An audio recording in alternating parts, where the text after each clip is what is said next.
Hello नमस्कार साथियों, example 91 में आप सभी का स्वागत है। चलिए आज हम लोग एनसीईआरटी पे दोस्तों सामाजिक विज्ञान ज्योग्राफी क्लास 9th का इम्पोर्टेंट पॉइंट देखने वाले हैं हम लोग दोस्तों। ये विकास सरकार नोट्स है दोस्तों। चलिए हम लोग स्टार्ट करते हैं। सामाजिक विज्ञान पहला चैप्टर है अध्याय 1 में आपका भारत और आकार एवं स्थितियाँ दोस्तों। चलिए हम लोग देखते हैं, इम्पोर्टेंट फैक्ट देखेंगे दोस्तों, जो एग्जाम में पूछने की प्रबल संभावना होगी दोस्तों। भारत देखिए एक दृष्टि में जनसंख्या 121 करोड़ है इंडिया का 2011 की जनगणना के अनुसार से, और क्षेत्रफल 32.8 लाख वर्ग किलोमीटर है दोस्तों। और राज्यों की संख्या 28 है और केंद्र शासित प्रदेशों की संख्या दोस्तों एनसीईआरटी में 9 दिया गया था, लेकिन अभी करेंट में आपका 8 केंद्र शासित प्रदेश है दोस्तों। विश्व के कुल भौगोलिक क्षेत्रफल का 2.4% है और विश्व के कुल जनसंख्या का 17.5% है। जनसंख्या के अनुसार भारत का स्थान दूसरा है, क्षेत्रफल के अनुसार भारत का स्थान 7वां है। भारत की स्थल सीमा रेखा 15,200 किलोमीटर। भारत के स्थल क्या बोला गया, स्थल सीमा रेखा, यहाँ पे पकड़िएगा 15,200 किलोमीटर। समुद्री तट रेखा 7516.6 किलोमीटर समुद्री तट रेखा है। क्या समुद्री तट रेखा दोस्तों 75,7,516 किलोमीटर दोस्तों। अब भारत की मानक यामोत्तर रेखा दोस्तों, भारत की मानक यामोत्तर रेखा 82 डिग्री 30 मिनट पूर्वी देशांतर। कितना 82 डिग्री 30 मिनट पूर्वी देशांतर है दोस्तों भारत की मानक यामोत्तर रेखा दोस्तों। भारत के अक्षांशीय विस्तार देखिए 8 डिग्री 4 मिनट उत्तरी अक्षांश से लेकर 37 डिग्री 6 मिनट उत्तरी अक्षांश के बीच है। भारत का अक्षांशीय विस्तार कितना है दोस्तों 8 डिग्री 4 मिनट से उत्तरी अक्षांश से लेकर 37 डिग्री 6 मिनट उत्तरी अक्षांश तक दोस्तों। फिर नेक्स्ट देखिए भारत का देशांतरीय विस्तार 68 डिग्री 7 मिनट पूर्वी देशांतर से लेकर 97 डिग्री 25 मिनट पूर्वी देशांतर तक है दोस्तों। भारत का देशांतरीय विस्तार जो है 68 डिग्री 7 मिनट पूर्वी देशांतर से लेकर 97 डिग्री 25 मिनट पूर्वी देशांतर तक है दोस्तों। नेक्स्ट देखिए भारत के पड़ोसी देश अफगानिस्तान, पाकिस्तान, चीन, भूटान, श्रीलंका और मालदीव दोस्तों। भारत के पड़ोसी देश कौन कौन है, अफगानिस्तान है, पाकिस्तान है, चीन है, भूटान है, श्रीलंका है, मालदीव है दोस्तों। और नेक्स्ट देखिए भारत में क्षेत्रफल के आधार पर सबसे बड़ा राज्य कौन है, राजस्थान। क्षेत्रफल के आधार पर सबसे बड़ा राज्य राजस्थान है। भारत में क्षेत्रफल के आधार पर सबसे छोटा राज्य आपका गोवा है दोस्तों। भारत की उत्तर से दक्षिण की क्या पूछा, उत्तर से दक्षिण की लंबाई 3214 किलोमीटर। कितनी है 3214 दोस्तों। अब पूर्व से पश्चिम की चौड़ाई आपका कितनी है 2933। पूर्व से पश्चिम पूछेगा तो 2933 लगाना। क्या लगाना 2933 दोस्तों। चलिए हम लोग कर्क रेखा रखते हैं। कर्क रेखा 23.5 डिग्री उत्तरी अक्षांश वृत्त रेखा 2 बराबर भागों में बांटती है। क्या बांटती है 2 बराबर भागों में दोस्तों। मिजोरम राज्यों से होकर गुजरती है। देखिए 2 बराबर भागों में बांटती है। कर्क रेखा गुजरात, पहले नंबर गुजरात से होकर गुजरती है, फिर राजस्थान से दोस्तों, फिर मध्य प्रदेश, फिर छत्तीसगढ़, फिर झारखंड, पश्चिम बंगाल, त्रिपुरा। इसको सीक्वेंस में आप लोग याद रखिएगा दोस्तों। उसके बाद मिजोरम, लास्ट में मिजोरम दोस्तों ये गुजरती है। इसको ट्रिक से याद कीजिएगा। मित्र पर गमछा झार दोस्तों। झार से झारखंड हो गया, गम से गुजरात हो गया, मौ से आपका मिजोरम हो गया, झ से झारखंड हो गया दोस्तों। अब प से हो गया पश्चिम बंगाल, र से हो गया राजस्थान, मी से हो गया मी से दोस्तों मध्य प्रदेश हो गया, और त्र से त्रिपुरा हो गया दोस्तों।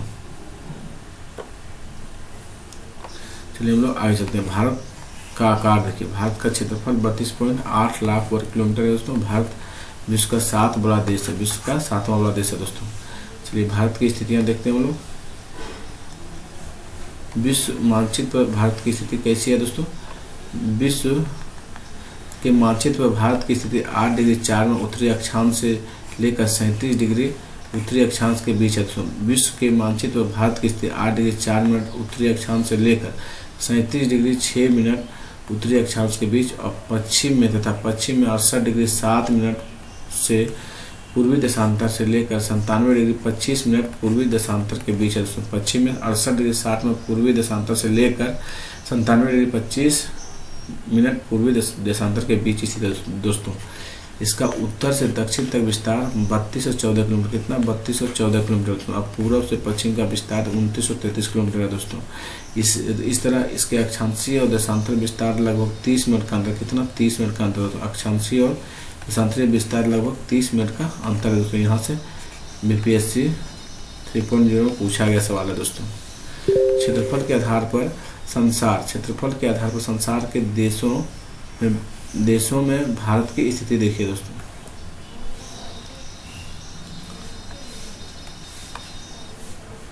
चलिए देखिए हम लोग, क्षेत्रफल के आधार पर भारत संसार का 7वां बड़ा देश है दोस्तों। भारत से अधिक क्षेत्रफल वाले देश क्रमशः कौन देखिए, रूस है आपका, फिर आपका चीन है, कनाडा है, संयुक्त राज्य अमेरिका है, फिर ब्राज़ील है दोस्तों, फिर ऑस्ट्रेलिया है। इंडिया से बड़ा इन सबका क्षेत्रफल है दोस्तों। चलिए हम लोग आगे चलते हैं। चलिए हम लोग क्वेश्चन नेक्स्ट पेज, भारत की समुद्री सीमा देखते हैं। भारत की समुद्री सीमा दोस्तों मुख्य भूमि से 12 समुद्री मील अर्थात लगभग 21.9 किलोमीटर है दोस्तों। भारत की समुद्री सीमा मुख्य भूमि से कितनी है, 12 समुद्री मील अर्थात 21.9 किलोमीटर दोस्तों। हिंद महासागर में भारत की केंद्रीय स्थिति भारत को लाभ पहुंचाता है दोस्तों। हिंद महासागर में भारत की केंद्रीय स्थिति से भारत को लाभ, इसे ट्रांस हिंद महासागर मार्गों के कारण भारत को एक रणनीतिक लाभ दिया गया, जो पश्चिम में क्या है, यूरोप है दोस्तों। पश्चिम में यूरोप देशों और पूर्वी एशिया के देशों को जोड़ता है दोस्तों। ढक्कन प्रायद्वीप हिंद महासागर में फैला हुआ। ढक्कन प्रायद्वीप कहाँ फैला हुआ, हिंद महासागर में फैला हुआ है, जो भारत के पश्चिमी तट से पश्चिम एशिया, अफ्रीका, यूरोप के साथ पूर्वी तट से दक्षिण पूर्व एशिया के साथ निकट संपर्क स्थापित करता है दोस्तों। पूर्व एशिया के साथ निकट संपर्क स्थापित करने में मदद करती है दोस्तों। विशाल तटरेखा और प्राकृतिक बंदरगाह ने अपने पड़ोसी और दूर के देशों के साथ व्यापार और वाणिज्य करने में भारत को लाभान्वित किया है दोस्तों। इसने भारत को एशिया महाद्वीप के बाकी हिस्सों की तुलना में एक अलग जलवायु दी है दोस्तों। चलिए कर्क रेखा देखते हैं हम लोग। कर्क रेखा 23.5 डिग्री उत्तरी अक्षांश वृत्त देश को 2 बराबर भागों में बांटता है दोस्तों। कर्क रेखा जो है 23.5 डिग्री उत्तरी अक्षांश वृत्त देश को 2 बराबर भागों में बांटती है। कर्क रेखा कौन से राज्य गुजरते हैं देखिए। कर्क रेखा से पहला नंबर गुजरात राज्य गुजरता है, फिर दूसरा राजस्थान दोस्तों, इंपॉर्टेंट है याद रखिएगा। तीसरा मध्य प्रदेश है, चौथा में आपका छत्तीसगढ़, पांचवा आपका झारखंड, छठा छत्तीसगढ़, पश्चिम बंगाल दोस्तों, त्रिपुरा, मिजोरम राज्यों से होकर गुजरते हैं। फिर से देखिए कर्क रेखा 1 नंबर में आपका गुजरात हो गया, दूसरा में राजस्थान, तीसरा में आपका मध्य प्रदेश, चौथा में छत्तीसगढ़, पांचवा में आपका झारखंड, छठा में आपका पश्चिम बंगाल, सातवां में त्रिपुरा दोस्तों, आठवां में मिजोरम गुजरती है। चलिए 8 राज्य, वर्तमान में 8 राज्य और 9 केंद्र शासित प्रदेश जो लिखा गया नोट्स में दोस्तों, ये पुराना एनसीईआरटी के आधार पर लिखा गया, लेकिन अभी न्यू एनसीईआरटी में 8 राज्य केंद्र शासित प्रदेश दिया गया है दोस्तों। चलिए सभी का राजधानी देख लीजिए एक नज़र हल्की नाकों से। आंध्र प्रदेश अमरावती हो गया दोस्तों, असम का दिसपुर हो गया, बिहार का पटना हो गया दोस्तों। चलिए देख लेते हैं हम लोग। छत्तीसगढ़ का रायपुर, झारखंड का रांची, गुजरात का गांधीनगर, हरियाणा का चंडीगढ़, हिमाचल का शिमला, कर्नाटक का बेंगलुरु हो गया, और केरल का तिरुवनंतपुरम, मध्य प्रदेश का भोपाल, महाराष्ट्र का मुंबई और मणिपुर का इम्फाल, मेघालय का शिलोंग हो गया। चलिए हम लोग एक इस साइड से फिर देख लेते हैं। फिर नागालैंड का आपका कोहिमा, नागालैंड का क्या कोहिमा, उड़ीसा का क्या भुवनेश्वर, उड़ीसा का भुवनेश्वर, चंडीगढ़ पंजाब का चंडीगढ़ दोस्तों, राजस्थान का जयपुर हो गया, सिक्किम का गंगटोक हो गया, तमिलनाडु का चेन्नई हो गया, त्रिपुरा का अगरतला हो गया दोस्तों, उत्तर प्रदेश का लखनऊ हो गया, पश्चिम बंगाल का कोलकाता हो गया, पश्चिम बंगाल कोलकाता, अरुणाचल प्रदेश का ईटानगर, अरुणाचल प्रदेश का ईटानगर, गोवा का पणजी हो गया, गोवा का पणजी, मिजोरम का आइजोल हो गया, उत्तराखंड का देहरादून, तेलंगाना का हैदराबाद दोस्तों। चलिए भारत के केंद्र शासित प्रदेश देखिए। अगस्त 2019 में जम्मू कश्मीर राज्य का दर्जा समाप्त कर उसमें से 2 केंद्र शासित प्रदेश बनाए गए। लद्दाख देखिए, लद्दाख हो गया एक, दूसरा जम्मू कश्मीर दोस्तों।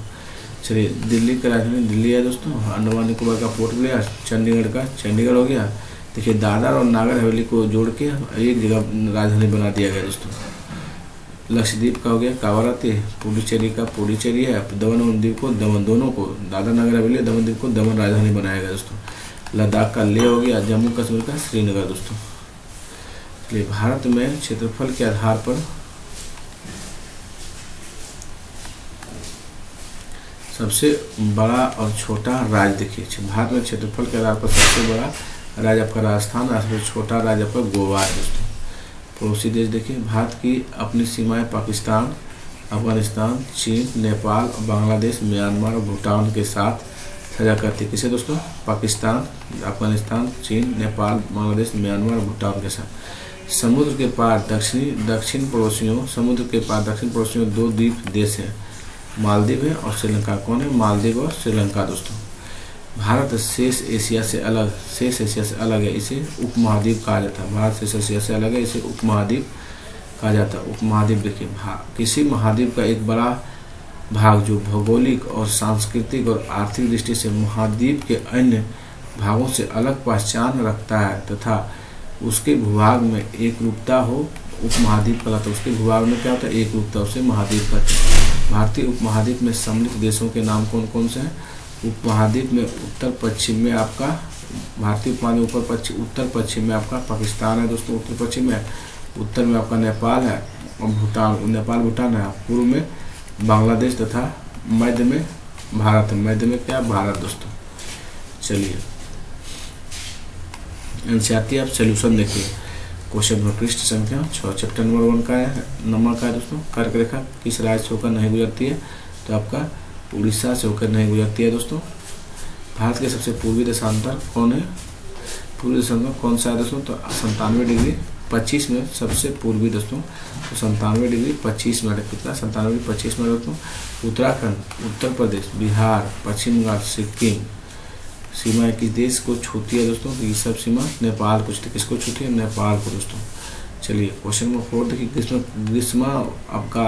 ग्रीष्मावकाश में आप यदि कावरत्ती जाना चाहते हैं तो केंद्रशासित क्षेत्र में जाएंगे तो पुडुचेरी आ जाएंगे। पुडुचेरी कावरत्ती राज्य में कौन सा है दोस्तों? लक्षद्वीप है दोस्तों। सॉरी, आपका यहाँ पुडुचेरी नहीं होगा, इसका तो गलत हो जाएगा दोस्तों। यहाँ पे आपका लक्षद्वीप होगा। चलिए निम्न प्रश्न उत्तर संक्षेप में दीजिए। अरब सागर और बंगाल की खाड़ी स्थित द्वीप समूह के नाम बताएं। दक्षिण में कौन सा द्वीपीय देश हमारे पड़ोसी देश है? अरब सागर में लक्षद्वीप समूह, बंगाल की खाड़ी में अंडमान और निकोबार है। बंगाल की खाड़ी में कौन है? अंडमान और निकोबार द्वीप समूह स्थित है। दक्षिण में मालदीव और श्रीलंका द्वीपीय देश हमारे पड़ोसी है दोस्तों। दक्षिण में कौन है? मालदीव और श्रीलंका दोस्तों। उन देशों के नाम बताएं जो क्षेत्रफल में भारत से बड़े हैं। तो रूस है, कनाडा है, चीन है, अमेरिका है, ब्राजील है, ऑस्ट्रेलिया है दोस्तों। ये भारत से बड़े क्षेत्रफल में है। रूस, कनाडा, चीन, अमेरिका, ब्राजील और ऑस्ट्रेलिया दोस्तों। हमारे उत्तर पश्चिमी, उत्तरी और उत्तर पूर्वी पड़ोसी देशों के नाम बताएं। उत्तर देखिए, भारत हमारे उत्तर पश्चिमी पड़ोसी देश हो गए पाकिस्तान और अफगानिस्तान। तो उत्तर पश्चिमी पूरे देश पाकिस्तान और अफगानिस्तान हो गया। हमारे उत्तर पड़ोसी देश चीन हो गया, तिब्बत, नेपाल और भूटान। उत्तर में कौन है? चीन है, तिब्बत, नेपाल और भूटान उत्तर में। और हमारे उत्तर पूर्वी पड़ोसी देश में म्यांमार है, बांग्लादेश। उत्तर पूर्वी में कौन है? म्यांमार और बांग्लादेश है दोस्तों। चलिए भारत में किन किन राज्यों से कर्क रेखा गुजरती है दोस्तों? तो उसके नाम बताना। गुजरात है, मध्य प्रदेश, छत्तीसगढ़, झारखंड, पश्चिम बंगाल, त्रिपुरा, मिजोरम दोस्तों। भारत जो है किन किन राज्यों से कर्क रेखा गुजरती है? तो गुजरात से, मध्य प्रदेश से, छत्तीसगढ़ से, झारखंड से, पश्चिम बंगाल से, त्रिपुरा से, मिजोरम से। सूर्योदय अरुणाचल प्रदेश के अरुणाचल प्रदेश के पूर्वी भाग में, गुजरात के पूर्वी भाग के सूर्योदय अरुणाचल प्रदेश के पूर्वी भाग में गुजरात के पश्चिमी भाग की अपेक्षा 2 घंटे पहले क्यों होता है, जबकि दोनों राज्यों में घड़ी की एक ही समय दर्शाती है? स्पष्ट कीजिए। तो दोस्तों क्वेश्चन है, तो गुजरात और अरुणाचल प्रदेश की समय का 2 घंटे का अंतर गुजरात की अपेक्षा अरुणाचल प्रदेश 2 घंटे पहले उदय होता है, किंतु फिर भी उन दोनों राज्यों में घड़ियाँ एक ही समय दिखाती है। पृथ्वी का एक अक्षांश घूमने में 4 मिनट का समय लेती है, इसलिए 15 अक्षांश घूमने में 1 घंटा लगता है। इसलिए भारत का अक्षांश विस्तार 30 डिग्री है। इसलिए देश की सबसे पूर्वी और सबसे पश्चिमी भाग के बीच का समय 2 घंटे का अंतर है दोस्तों, किंतु भारत के सभी भागों में घड़ियाँ एक समय दिखाती है, क्योंकि भारतीय मानक समय 82 डिग्री अक्षांश के अनुसार निर्धारित किया गया। इसलिए गुजरात और अरुणाचल प्रदेश दोनों ही राज्यों में घड़ियों एक ही समय दिखाती है। क्वेश्चन नंबर 4 देखिए, हिंद महासागर में भारत की केंद्रीय स्थिति से इसे निम्नलिखित लाभ हुआ है। केंद्रीय स्थिति से इसे निम्नलिखित लाभ हुआ है। दोस्तों वीडियो अच्छा लगे दोस्तों चैनल को जरूर सब्सक्राइब कीजिएगा और अपने साथियों में शेयर कीजिएगा। उत्तर आप अगर PDF चाहिए तो फोन नंबर दीजिए, कॉल कीजिएगा 8340, व्हाट्सअप कीजिएगा दोस्तों 45 57 49 जिनको PDF चाहिए दोस्तों फ्री में उपलब्ध करवा दिया जाएगा। हिंद महासागर में भारत की केंद्रीय स्थिति से इसे निम्नलिखित लाभ प्राप्त हुआ है। दोस्तों देखिए, भारतीय भूखंड पूर्वी और पश्चिमी एशिया केंद्र में स्थित है। भारतीय भूखंड जो है पूर्वी और पश्चिमी एशिया केंद्र में स्थित है।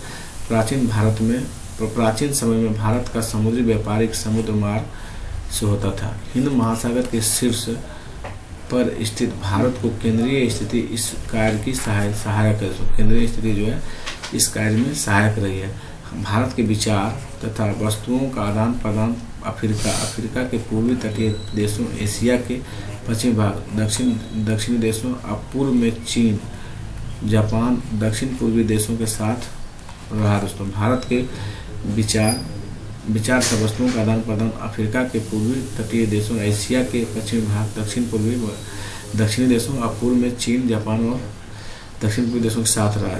नेक्स्ट देखिए, उत्तर में पर्वतों के आर पार जाने के वाले विभिन्न दर्रों से प्राचीन यात्रियों को आने जाने का मार्ग मिलता है। उपनिषद, रामायण और पंचतंत्र की कहानियाँ, भारतीय अंकों और दशमलव प्रणाली से संबंधित विचार इसी माध्यम से विश्व के अन्य भागों में पहुँचाता है। मसाले, मलमल और व्यापार का अन्य सामान भारत के अन्य देशों में ले जाया जाता था। दूसरी ओर यूनानी मूर्तिकला पश्चिमी एशिया से विभिन्न प्रकार के गुंबद एवं मीनार बनाने की भव्य निर्माण कला देश के विभिन्न भागों में देखी जा सकती है।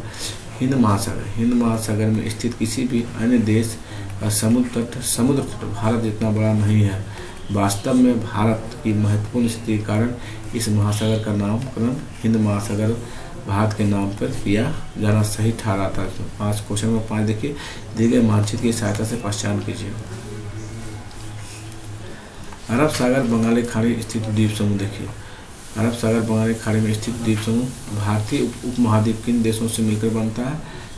कर्क रेखा कौन कौन से राज्यों से गुजरती है। भारतीय भूभाग दक्षिणी शीर्ष बिंदु देखिए दोस्तों, भारत का सबसे उत्तरी अक्षांश, अंशों में भारत का मुख्य भूभाग का दक्षिणी अक्षांश, भारत का सबसे पूर्वी और पश्चिमी देशांतर देखिए, सबसे लंबी तटरेखा वाला राज्य और भारत और श्रीलंका अलग करने वाली जल संधि, भारत के केंद्रशासित प्रदेश। चलिए देखते हैं हम लोग।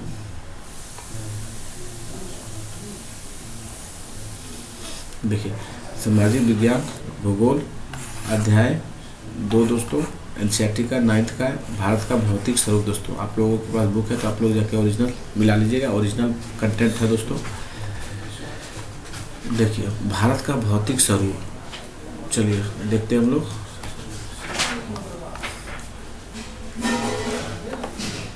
भारत भूगोल वेताओं का मानना है कि भारत का जो भौतिक स्वरूप है वह विश्व में पाए जाने वाले समस्त प्रकार के भू आकृतियों का मिश्रण है। यहाँ पर पर्वत, मैदान, मरुस्थल, पठार और द्वीप समूह समस्त प्रकार की भू आकृतियाँ पाई जाती हैं।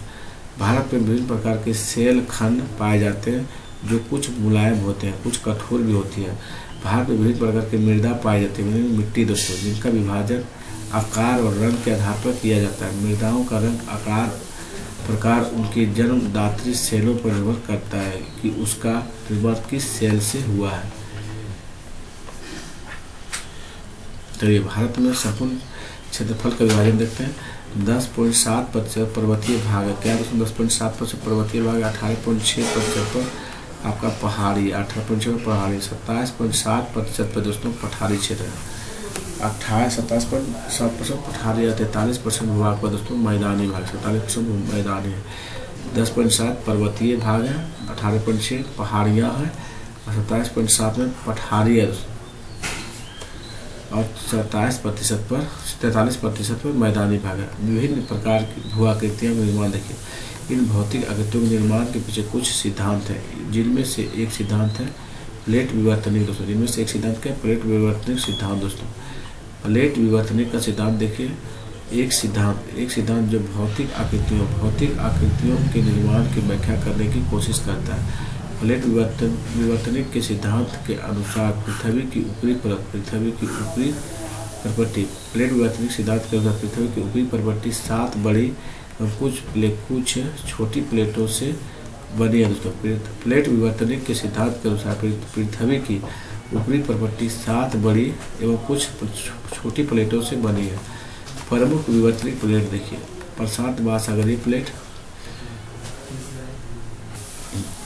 प्रमुख विवर्तनिक प्लेट प्रशांत महासागरीय प्लेट दोस्तों, उत्तरी अमेरिका प्लेट, फिर दक्षिणी अमेरिका प्लेट, अफ्रीकी प्लेट हो गया, फिर Antarctica plate, Eurasian plate, Indo Australian plate दोस्तों, इंडो ऑस्ट्रेलियन प्लेट। भारत की भौगोलिक आकृतियों का विभाजन, भारत की भौगोलिक आकृतियों को निम्नलिखित वर्गों में विभाजित किया जा सकता है। हिमालय पर्वत श्रृंखला देखिए, फिर उत्तरी मैदान है हिमालय पर्वत श्रृंखला के बाद उत्तरी मैदान, प्रायद्वीपीय पठार, भारतीय मरुस्थल, तटीय मैदान, द्वीप समूह दोस्तों।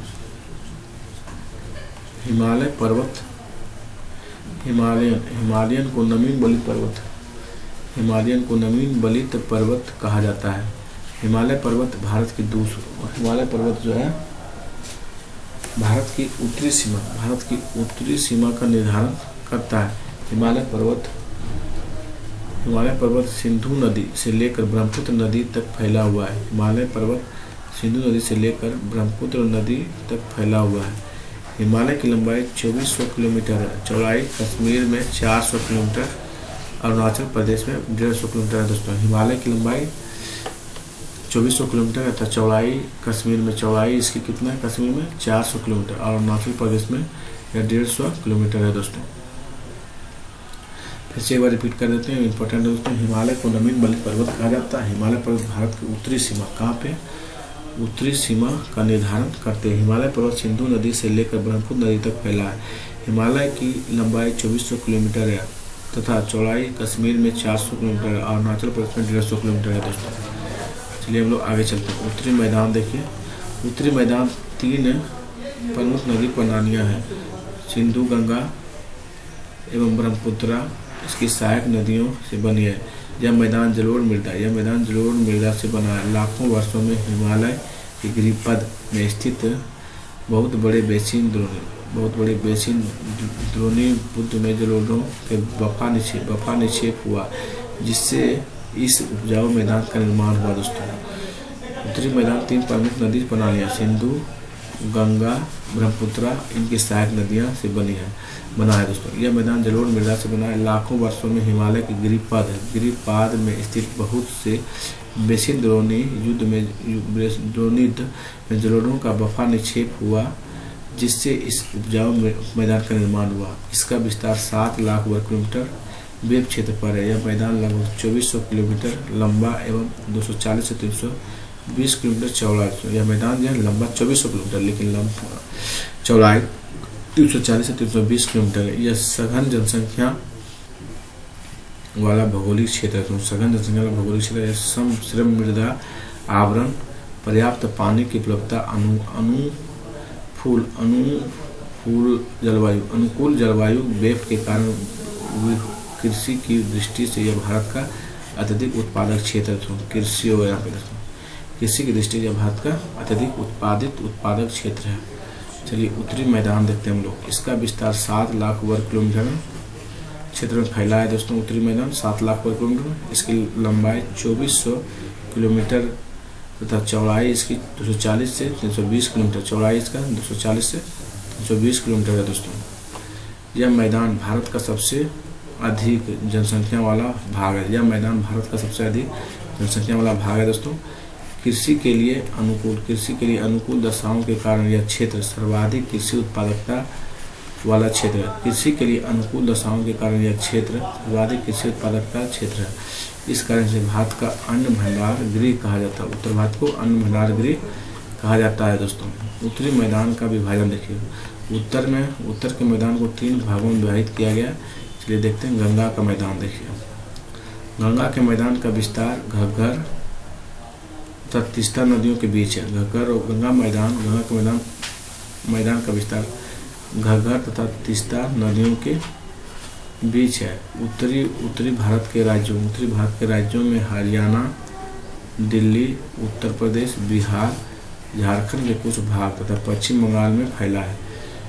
यह गंगा के मैदान का विस्तार जो है घग्गर है, तीस्ता नदियों के बीच है। यह उत्तरी भारत के राज्यों हरियाणा, दिल्ली, उत्तर प्रदेश, बिहार, झारखंड के कुछ भाग तथा पश्चिम बंगाल में फैला है। पंजाब का मैदान देखिए, उत्तरी मैदान के पश्चिमी भाग को पंजाब का मैदान कहा जाता है। सिंधु तथा इसकी सहायक नदियों के द्वारा बनाए गए इस मैदान का बहुत बड़ा भाग पाकिस्तान में दोस्तों। उत्तरी मैदान के पश्चिमी भाग को पंजाब का मैदान कहते हैं और सिंधु तथा इसकी सहायक नदियों के द्वारा बनाए गए इस मैदान का बहुत बड़ा भाग पाकिस्तान में स्थित है दोस्तों। प्रायद्वीपीय पठार देखिए, प्रायद्वीपीय पठार एक मेज की आकृति वाला स्थल है। कैसा? एक मेज आकृति वाला स्थल है जो पुराने क्रिस्टलीय यानी आग्नेय और तथा रूपांतरित सेलों से बना है। पुराने क्रिस्टलीय आग्नेय तथा रूपांतरित सेलों से बना है। यह गोंडवाना भूमि के टूटने एवं अपवाह के कारण बना है। यह गोंडवाना भूमि के टूटने एवं अपवाह के कारण बना है तथा यही कारण है कि प्राचीनतम भूभाग का एक हिस्सा है। इस पठारी भाग को चौड़ी तथा छिछली घाटियाँ एवं गोलाकार पहाड़ियाँ है दोस्तों। इस पठार को दो मुख्य भाग है, मध्य उच्च भूमि और ढक्कन का पठार है। इस भाग की दो मुख्य भाग है। कौन कौन है? मध्य उच्च भूमि और ढक्कन का पठार दोस्तों। नर्मदा नदी के उत्तर में प्रायद्वीपीय पठार का वह भाग जो मलबा के पठार के अधिकतर भागों पर फैला है उसे मध्य उच्च भूमि के नाम से जाना जाता है। फिर से देखिए, नर्मदा नदी के उत्तर में प्रायद्वीपीय पठार का वह भाग जो मालवा के पठार के अधिकतर भागों में फैला उसे मध्य उच्च भूमि के नाम से जाना जाता है। विंध्य श्रृंखला दक्षिण में सतपुड़ा श्रृंखला तथा उत्तर दक्षिण में अरावली है। उत्तर दक्षिण में क्या? अरावली से घिरी है। पश्चिम में यह धीरे धीरे राजस्थान कहा जाती है। राजस्थान के बलुई तथा पथरीले पर्वतस्थल में मिल जाती है। पश्चिम में धीरे धीरे राजस्थान के बलुई और पथरीले पर्वतस्थल में मिल जाती है। इस क्षेत्र में बहने वाली नदियाँ चंबल, सिंध, बेतवा और दक्षिण पश्चिम से उत्तर पूर्व की तरफ बहती है। चलिए हम लोग आगे चलते हैं दोस्तों। इस पठार के दो मुख्य भाग हैं, मध्य उच्च भूमि। इस पठार के दो मुख्य भाग हैं दोस्तों। देखिए, एक मध्य उच्च भूमि है और दूसरा ढक्कन का पठार है दोस्तों। चलिए देखते हैं हम लोग। भारतीय मरुस्थल देखिए, अरावली पहाड़ी के पश्चिम किनारे पर थार का मरुस्थल स्थित है। अरावली पहाड़ी के पश्चिम किनारे पर थार का मरुस्थल स्थित है। यह बालू के टीबों से ढका एक तरंगित मैदान है। कैसा मैदान? तरंगित मैदान है दोस्तों। तरंगित मैदान। इस क्षेत्र में प्रति वर्ष 150 मिलीमीटर से भी कम वर्षा होती है। कितना दोस्तों? 150 मिलीमीटर से भी कम वर्षा होती है। इस शुष्क 50 मिलीमीटर होगा दोस्तों यहाँ हमारे हिसाब से। शुष्क जलवायु वाले क्षेत्र में वनस्पति बहुत कम होती है। वर्षा ऋतु में ही कुछ सरिताएं दिखती है और उसके बाद वे बालू में ही विलीन हो जाती है। पर्याप्त जल नहीं मिलने से वे समुद्र तक नहीं पहुंच पाते हैं। केवल लूनी ही इस क्षेत्र की सबसे बड़ी नदी है दोस्तों। देखिए मरुस्थल दोस्तों किस तरह बालूटी रास्ता होगा। हिमालय का विभाजन देखिए, हिमालय का विभाजन दो आधार पर किया जाता है। उत्तर दक्षिण का विभाजन और पश्चिम पूर्व का विभाजन दोस्तों। उत्तर दक्षिण विभाजन में हिमालय 3 भागों में विभाजित किया गया। उत्तर और दक्षिण विभाजन में हिमालय को 3 भागों में विभाजित किया गया। हिमाद्री देखिए, महान एवं आंतरिक हिमालय। हिमाद्री में महान एवं आंतरिक हिमाद्री को महान या आंतरिक हिमालय भी कहते हैं। देखिए हिमाचल को निम्न हिमालय या मध्य हिमालय भी कहते हैं। हिमाचल को क्या कहते हैं? निम्न हिमालय या मध्य हिमालय दोस्तों। शिवालिक अलग है दोस्तों। चलिए 3 श्रेणी में बांटा गया है तीनों दोस्तों। देखिए पश्चिम में से पूर्व का विभाजन 4 भागों में किया। पश्चिम से पूर्व विभाजन को 4 भागों में किया गया। पहला पंजाब का हिमालय पश्चिम से पूर्व, फिर कुमायूं हिमालय, फिर आपका नेपाल हिमालय दिया गया है, फिर असम हिमालय दोस्तों। चलिए हिमाद्री महान या आंतरिक हिमालय देखिए, हिमाद्री महान या आंतरिक हिमालय दोस्तों, देखिए कौन सा है, फर्स्ट नंबर पर 1 नंबर है दोस्तों। हिमाद्री या महान या आंतरिक हिमालय में सबसे उत्तरी भाग में स्थित श्रृंखला को महान या आंतरिक हिमालय या हिमाद्री कहते हैं। यह सबसे अधिक सतत श्रृंखला है जिसमें 6000 मीटर औसत ऊंचाई वाले सर्वाधिक ऊंचे शिखर है दोस्तों। कितना? 6000 मीटर औसत ऊंचाई वाले सर्वाधिक ऊंचे शिखर है। इसमें हिमालय की सभी मुख्य शिखर हैं, इसमें हिमालय की सभी मुख्य शिखर है। महान हिमालय वलय की प्रकृति असीमित है, महान हिमालय में वलय की प्रकृति असीमित है दोस्तों। हिमालय के इस भाग को करोड़ यदि ग्रेनाइट का बनाता है, हिमालय के इस भाग का करोड़ जो है ग्रेनाइट का बना होता है दोस्तों। किसके? ग्रेनाइट का। यह श्रृंखला हमेशा बर्फ से ढकी रहती है, यह श्रृंखला जो है हमेशा बर्फ से ढकी रहती है तथा इससे बहुत सी हिमानियों का प्रवाह होता है, इससे बहुत सी हिमानियों का प्रवाह होता है। हिमाचल निम्न हिमालय या मध्य हिमालय का भाग है। हिमाचल जो है हिमाचल निम्न या हिमाचल या मध्य हिमालय का भाग है दोस्तों। हिमाद्री के दक्षिण में स्थित श्रृंखला सबसे अधिक असम है दोस्तों।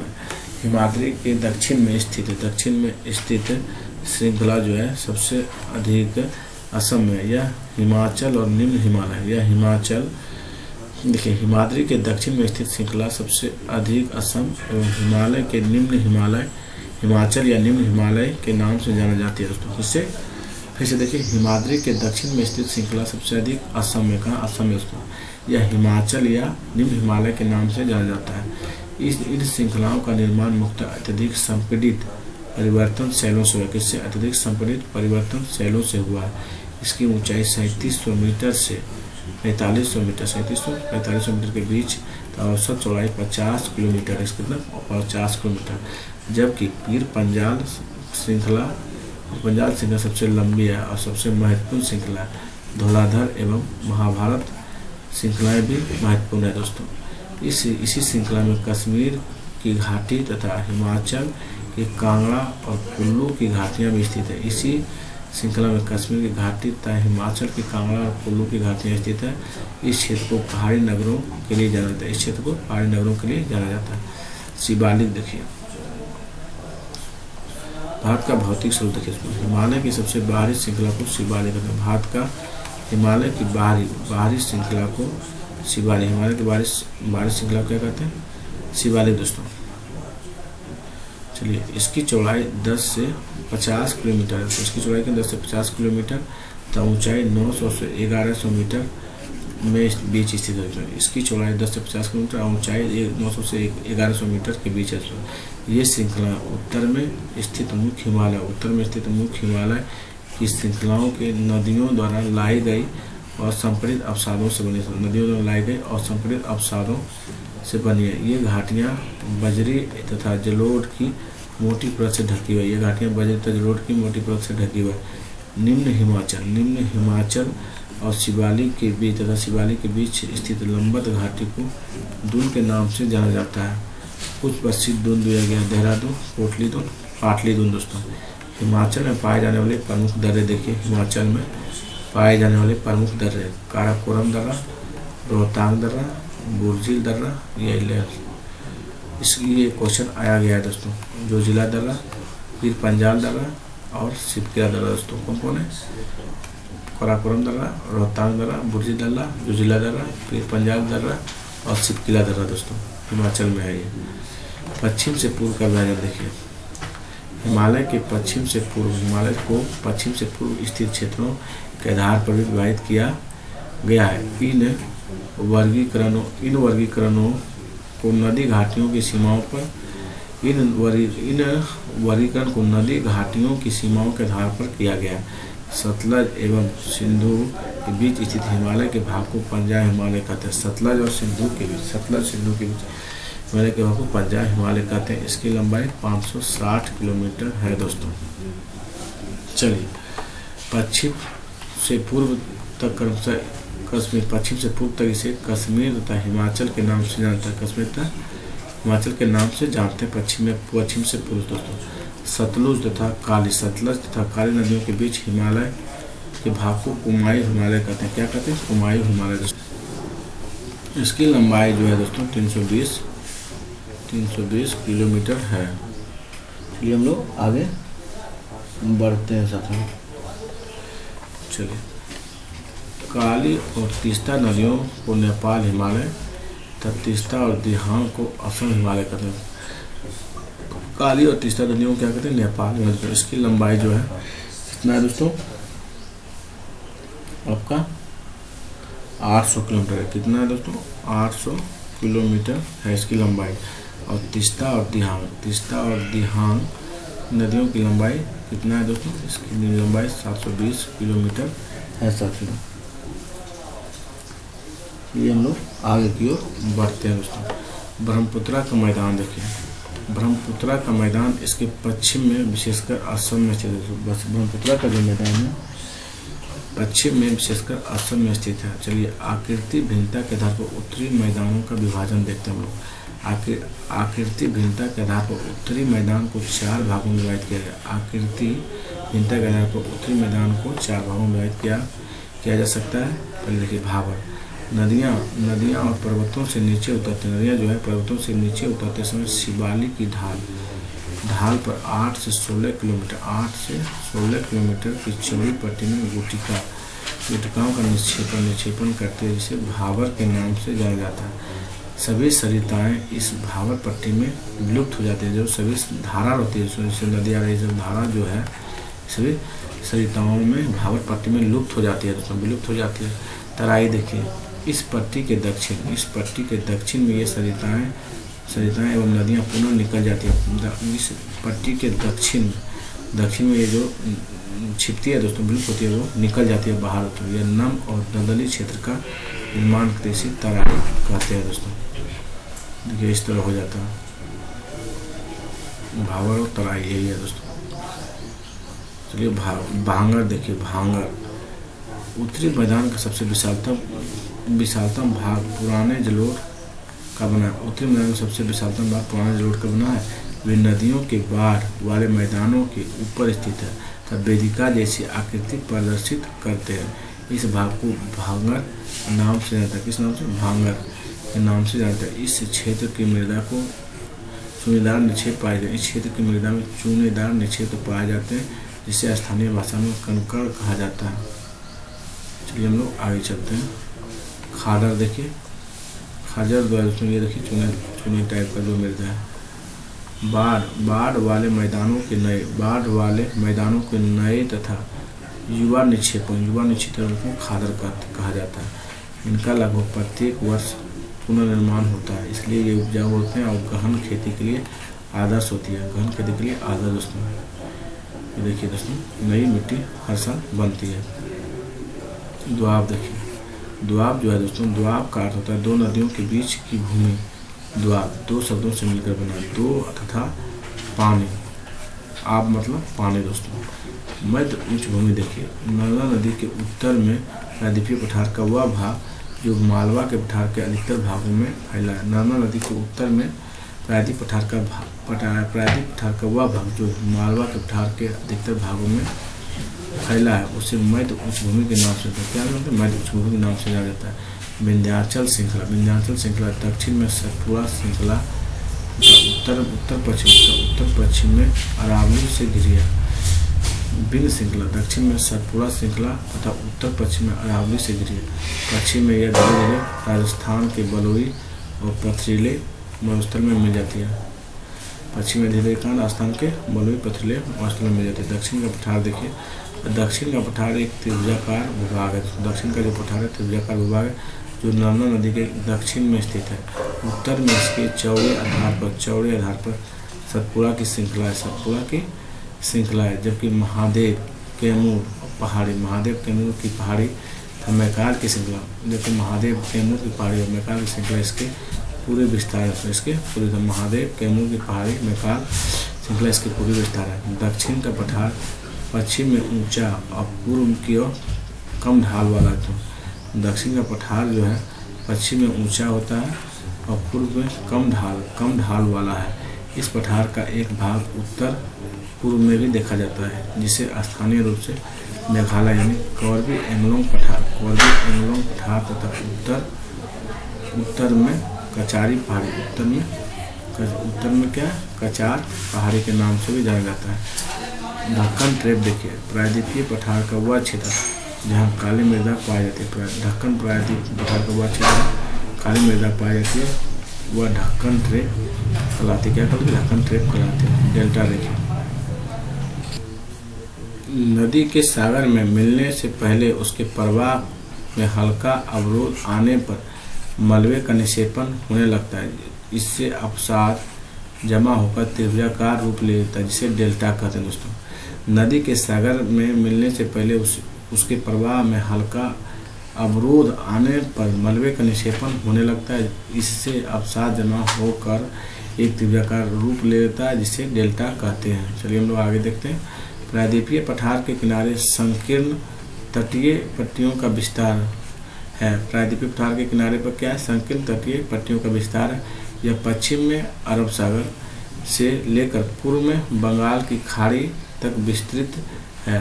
पश्चिमी घाट तथा अरब सागर के बीच पश्चिम घाट तथा अरब सागर के बीच स्थित एक संकीर्ण मैदान है। पश्चिम तट और पश्चिमी घाट तथा अरब सागर के बीच स्थित एक संकीर्ण मैदान है। तटीय मैदान का विस्तार देखिए, तटीय मैदान का विस्तार। इस मैदान के 3 भाग हैं। इस मैदान के कितने भाग? 3 भाग हैं दोस्तों। तट के उत्तरी भाग को कोकण यानी मुंबई और गोवा, तट के उत्तरी भाग को कोकण यानी मुंबई और गोवा, और मध्य भाग को कन्नड़, मध्य भाग को क्या कहते हैं? कन्नड़ मैदान, और दक्षिणी भाग को मालाबार तट कहते हैं। दक्षिणी भाग को मालाबार तट कहते हैं। मध्य भाग को कन्नड़ तट कहते हैं, कन्नड़ मैदान, और दक्षिण भाग को मालाबार तट कहते हैं। दोस्तों, चलिए हम लोग आगे देखते हैं। बंगाल की खाड़ी बेफ के साथ विस्तृत मैदान चौड़ा और समतल है। तो बंगाल की खाड़ी जो बेफ साथ विस्तृत मैदान चौड़ा एवं समतल है। उत्तरी भाग में इसे उत्तरी सरकार कहा जाता है, जबकि दक्षिणी भाग में कोरोमंडल तट के बेफ नाम से जाना जाता है। बड़ी नदियाँ जैसे महानदी गोदावरी कृष्णा और कावेरी इस तट पर विशाल डेल्टा का निर्माण करती है। चिल्का झील पूर्वी तट पर स्थित एक महत्वपूर्ण भूलक्षण है। चिल्का झील पूर्वी तट पर स्थित एक महत्वपूर्ण भूलक्षण है। चलिए द्वीप समूह देखिए। भारत के 2 प्रमुख द्वीप समूह हैं। एक अरब सागर के द्वीप समूह है। देखिए, द्वीपों का यह समूह छोटे प्रवाल द्वीपों से बना है। तो द्वीपों का यह समूह छोटे प्रवाल द्वीपों से बना है। पहले इनको मलाका द्वीप, मिनिकॉय तथा एमिनो के नाम से जानता है। पहले इनको अरब सागर के द्वीप कौन है? द्वीपों का यह समूह छोटे प्रवाल द्वीप से बना है। पहले इनको लाका द्वीप, मिनिकॉय और एमिन द्वीप के नाम से जाना जाता था। 1973 में इनका नाम लक्षद्वीप रखा गया। 1973 में दोस्तों, यह 32 वर्ग किलोमीटर के छोटे से क्षेत्र में फैला है। कावारत्ती द्वीप लक्षद्वीप का प्रशासनिक मुख्यालय है। कावारत्ती द्वीप जो कहाँ है? लक्षद्वीप का प्रशासनिक मुख्यालय है। इस द्वीप समूह पर पादप तथा जंतु बहुत से प्रकार पाए थे। इस द्वीप समूह पर पादप तथा जंतु बहुत से प्रकार पाए जाते हैं। पिटली द्वीप जहाँ मनुष्य का निवास नहीं है, वहाँ एक पक्षी अभ्यारण्य। पिटली द्वीप जहाँ मनुष्य का निवास नहीं है, वहाँ एक पक्षी अभ्यारण्य। बंगाल की खाड़ी देखिए, यह अंडमान और निकोबार द्वीप है। यह अंडमान और निकोबार द्वीप है। चलिए देखते हैं हम लोग आगे। यह द्वीप समूह आकार में बड़े संख्या में बहुल और बिखरे हुए हैं। यह द्वीप समूह आकार में बड़े संख्या में बहुल और बिखरे हुए हैं। ये द्वीप समूह मुख्यतः 2 भागों में बांटा गया। कितने में? 2 भागों में बांटा गया। उत्तर में अंडमान, दक्षिण में निकोबार। यह माना जाता है कि यह द्वीप समूह निम्नलिखित पर्वत श्रेणियों के शिखर है। यह द्वीप समूह निम्नलिखित पर्वत श्रेणियों के शिखर है। यह द्वीप समूह देश की सुरक्षा के लिए बहुत महत्वपूर्ण है। इन द्वीप समूहों में पाए जाने वाले पादप जंतुओं में भी बहुत अधिक विविधता है। ये द्वीप विषुवत के समीप स्थित है। ये द्वीप जो है विषुवत के समीप स्थित है। यहाँ की जलवायु विषुवतीय है तथा यह घने जंगलों से आच्छादित है दोस्तों। परवाल देखिए, परवाल पोलिपस कम समय तक जीवित रहने वाला एक सूक्ष्मजीवी प्राणी है। परवाल जो है दोस्तों, परवाल पोलिपस कम समय तक जीवित रहने वाला प्राणी है जो कि समूह में रहते हैं। इनका विकास छिछले और गर्भ जल में होता है। इनसे कैल्शियम कार्बोनेट क्या निकलता है? कैल्शियम कार्बोनेट का स्राव होता है। परवाल द्वाब एवं परवाल अस्थियों टीलों के रूप में निक्षेपित है। परवाल द्वाब एवं परवाल अस्थियों टीले के रूप में निक्षेपित होती है दोस्तों। यही है दोस्तों, देखिए पोलिपस जीवित रहने वाले जीवाणु दोस्तों। देखिए ये 3 प्रकार के होते हैं: परवाल रोधिका, तटीय परवाल भित्ति तथा परवाल वलय दोस्तों। देखिए द्वीप ऑस्ट्रेलिया का ग्रेट बैरियर रीफ परवाल रोधिका का अच्छा उदाहरण दोस्तों। परवाल वलय द्वीप गोलाकार सा हॉर्स शू आकार वाले रोधिका है दोस्तों। गोलाकार का हॉर्स शू आकार वाले रोधिका होते हैं। द्वीप जो है ऑस्ट्रेलिया का ग्रेट बैरियर रीफ परवाल रोधिका का अच्छा उदाहरण है। परवाल वलय द्वीप गोलाकार या हॉर्स शू आकार वाले रोधिका होते हैं। चलिए हम लोग आगे चलते हैं, एनसीईआरटी देखते हैं। क्वेश्चन आंसर हम लोग अब करते हैं एनसीईआरटी का। एक स्थलीय भागों पे तीरों और से समुद्र से घिरा हो उसे कहते हैं प्रायद्वीप दोस्तों। तीरों और समुद्र से घिरा हो तो उसे क्या कहते हैं? प्रायद्वीप। दूसरा देखिए, भारत के पूर्वी भाग म्यांमार की सीमा का निर्धारण करने वाले पर्वतों का संयुक्त नाम क्या है? तो पूर्वांचल है। क्या है दोस्तों?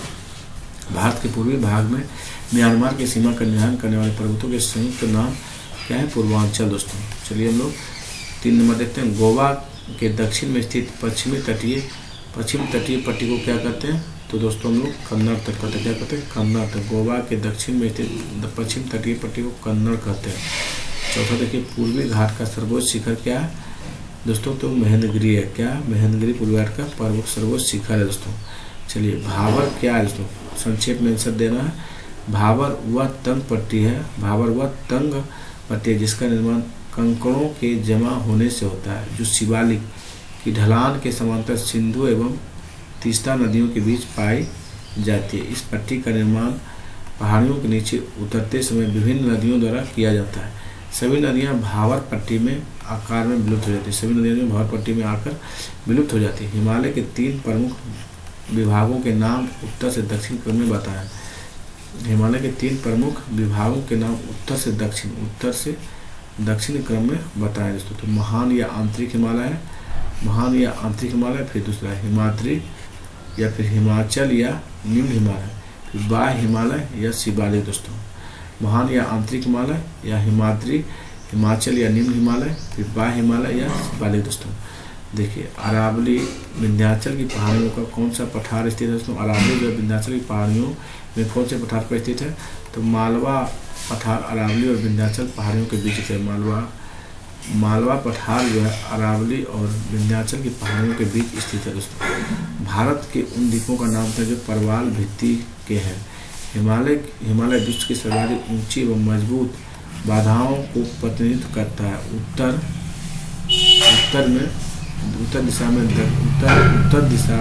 दिशा से दक्षिण की ओर 3 प्रमुख भागों में बांटा जा सकता है। देखिए प्रश्न 3, अंतर स्पष्ट कीजिए। बांगर एवं खादर में अंतर देखना है। पूर्वी घाट और पश्चिमी घाट में अंतर देखना है। चलिए देखते हैं बांगर और खादर में अंतर। पहले हम लोग देखते हैं बांगर देखिए और ये खादर है। बांगर में जो अंतर है वो आपका बांगर पुरानी जलोढ़ मृदा होती है। बांगर कैसे होती है? पुरानी जलोढ़ मृदा दोस्तों। नई जलोढ़ मृदा को खादर कहा जाता है। क्या कहा जाता है? खादर दोस्तों। नई जलोढ़ मृदा खादर कहते हैं। यह मृदा नदी के बेसिन से दूर पाई जाती है। यह मृदा नदी के बेसिन से दूर पाई जाती है। यह मृदा नदी बेसिन के पास पाई जाती है। यह मृदा नदी बेसिन के पास पाई जाती है। यह भूमि कम उपजाऊ होती है। यह भूमि जो है कम उपजाऊ होती है। बांगर जो है कम उपजाऊ होती है अथवा खेती की जाती है। यह मृदा बहुत उर्वर होती है तथा कृषि के लिए आदर्श मानी जाती है दोस्तों। चलिए हम लोग पूर्वी घाट और पश्चिमी घाट में अंतर को समझते हैं। पश्चिम घाट देखिए, पूर्वी घाट देखिए। दक्षिणी पठार के पश्चिम के सिरे पर स्थित है, दक्षिण पठार के पश्चिमी सिरे पर स्थित है पश्चिम घाट। हो पूर्वी घाट दक्षिण पठार के पूर्वी सिरे पर स्थित है, पश्चिमी दक्षिण के पठार के पूर्वी सिरे पर स्थित है पूर्वी घाट। दोस्तों सतत केवल दर्रों के द्वारा ही पार सतत है और केवल दर्रों के द्वारा ही पार किया जाता है। दोस्तों सतत तो नहीं है, अनियमित है, सतत तो नहीं है, अनियमित है एवं बंगाल की खाड़ी में गिरने वाली नदियों बंगाल की खाड़ी में गिरने वाली नदियों ने इनको काट दिया है। दोस्तों देखिए, सतत है और केवल दर्रों के द्वारा ही पार किया जाता है, सतत तो नहीं है, अनियमित है एवं बंगाल की खाड़ी में गिरने वाली नदियों ने इनको काट दिया है। पूर्वी घाट की अपेक्षा ऊंचे हैं, इनकी औसत ऊंचाई 900 से 1600 मीटर है। पश्चिमी घाट की जो ऊंचाई है पूर्वी घाट की अपेक्षा यह इनकी ऊंचाई 900 से 1600 मीटर है। अब पश्चिमी घाट की अपेक्षा छोटे हैं और इनकी औसत ऊंचाई 600 मीटर है। दोस्तों ये पूर्वी घाट है। देखिए, पश्चिमी घाट पश्चिमी घाट पर्वतीय वर्षा होती है जो घाट के पश्चिम ढाल पर आंध्र हवा के टकराकर ऊपर उठने के कारण होती है। अब पूर्वी घाट में देखिए, यह ज़्यादातर वर्षा ठंड के मौसम के समय में उत्तर पूर्वी मानसून द्वारा प्राप्त होती है और पश्चिमी घाटी की अपेक्षा यहाँ कम वर्षा होती है। पश्चिमी घाट की अपेक्षा यहाँ कम वर्षा होती है, मिट्टी ज़्यादा उपजाऊ होती है पश्चिमी घाट की, और पश्चिमी घाट की अपेक्षा मिट्टी कम उपजाऊ होती है पूर्वी घाट की। दोस्तों चलिए हम लोग आगे देखते हैं, भारत के प्रमुख भू-आकृति विभाग कौन से हैं?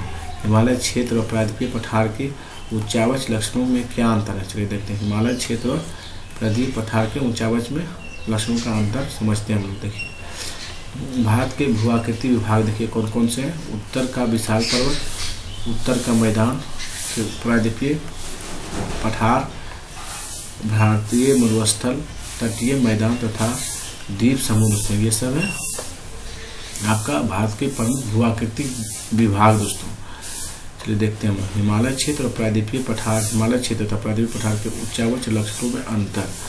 हिमालय क्षेत्र देखिए और प्रायद्वीपीय पठार देखिए, यह सिंधु और गंगा के मैदान के सिरे सिंधु व गंगा के मैदान के सिरों पर बना हुआ है। यह ढक्कन के पठार के सिरों पर बना हुआ है। हिमालय जो है ये सिंधु गंगा के मैदान के सिरों पर बना हुआ है और प्रायद्वीपीय पठार जो है ये ढक्कन के पठार के सिरों पर बना हुआ है। शिमला, मसूरी, दार्जिलिंग और नैनीताल आदि पहाड़ी स्थल हिमालय में पाए जाते हैं। हिमालय जो है शिमला, मसूरी, दार्जिलिंग, नैनीताल आदि पहाड़ी स्थल जो है हिमालय में पाए जाते हैं। यहाँ कोई विख्यात पहाड़ी स्थल नहीं पाया जाता है प्रायद्वीपीय पठार में। इसकी औसत ऊंचाई 6000 मीटर है हिमालय की। दोस्तों और प्रायद्वीपीय पठार की इसकी औसत ऊंचाई 600 से 900 मीटर है। प्रायद्वीपीय की औसत ऊंचाई 600 से 900 मीटर। दोस्तों हिमालय में देखिए यह नवीन बलित पर्वत है। कैसा है? नवीन बलित पर्वत। और प्रायद्वीपीय में यह प्राचीन काल से ही अपरदन के चरण में है। दोस्तों यह प्राचीन काल से ही अपरदन के चरण में है प्रायद्वीपीय पठार।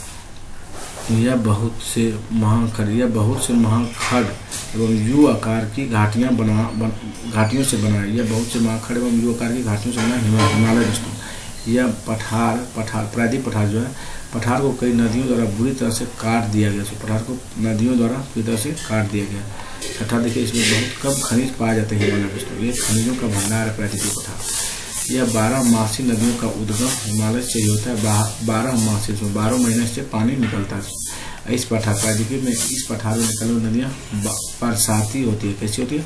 बरसाती। दोस्तों 964 नदियाँ निकलती है। विश्व में सर्वाधिक ऊंचे पर्वतों विश्व के सर्वाधिक ऊंचे पर्वतों एवं गहरी मिलकर बना है। दोस्तों और चौड़ी और छिछली घाटियों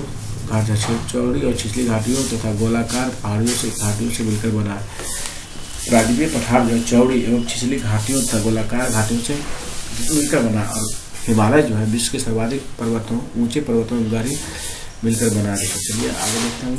ये इंडो ऑस्ट्रेलियाई प्लेट और यूरेशियन प्लेट से टक्कर के कारण बना है। हिमालय जो बना है इंडो ऑस्ट्रेलियाई प्लेट और यूरेशियन प्लेट से टक्कर के कारण बना है। और प्रायद्वीपीय पठार जो है गोंडवाना भूमि के टूटने और खिसकने के कारण बना है। प्रायद्वीपीय पठार कैसे बना? गोंडवाना भूमि टूटने और खिसकने के कारण।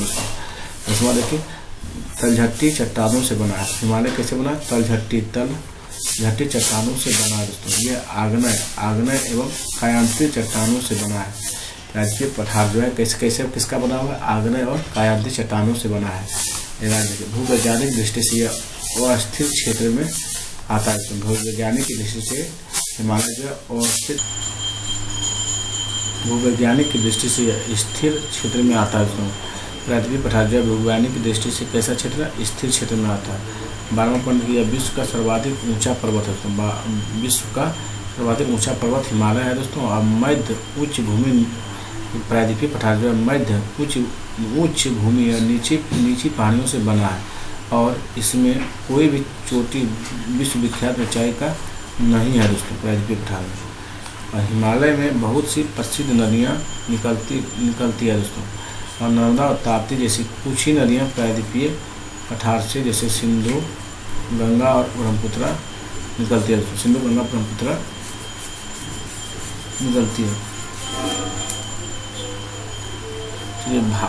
भारत के उत्तरी मैदान का निर्माण करें। भारत के उत्तरी मैदान का वर्णन कीजिए। उत्तरी मैदान 3 प्रमुख नदियों प्रणालियों में, उत्तरी मैदान जो है 3 प्रमुख नदी प्रणालियों सिंधु, गंगा, ब्रह्मपुत्र तथा इसकी सहायक नदियों से बना है। सिंधु, गंगा, ब्रह्मपुत्र इसकी सहायक नदियों से बना है। यह मैदान जलोढ़ मृदा से बना है। लाखों वर्षों में हिमालय के गिरिपद में स्थित बहुत बड़े बेसिन में जलोढ़ों का निक्षेप हुआ है, जिससे इस उपजाऊ मैदान का निर्माण हुआ। इसका विस्तार लगभग 7 वर्ग किलोमीटर के क्षेत्र पर है। लगभग 2400 किलोमीटर की लंबा और 240 से 320 किलोमीटर चौड़ा है दोस्तों। उत्तरी मैदान मोटे तौर पर 3 उपवर्गों में विभाजित किया गया। पंजाब का मैदान, गंगा का मैदान, ब्रह्मपुत्र का मैदान। उत्तरी मैदान की भूमि समतल नहीं है।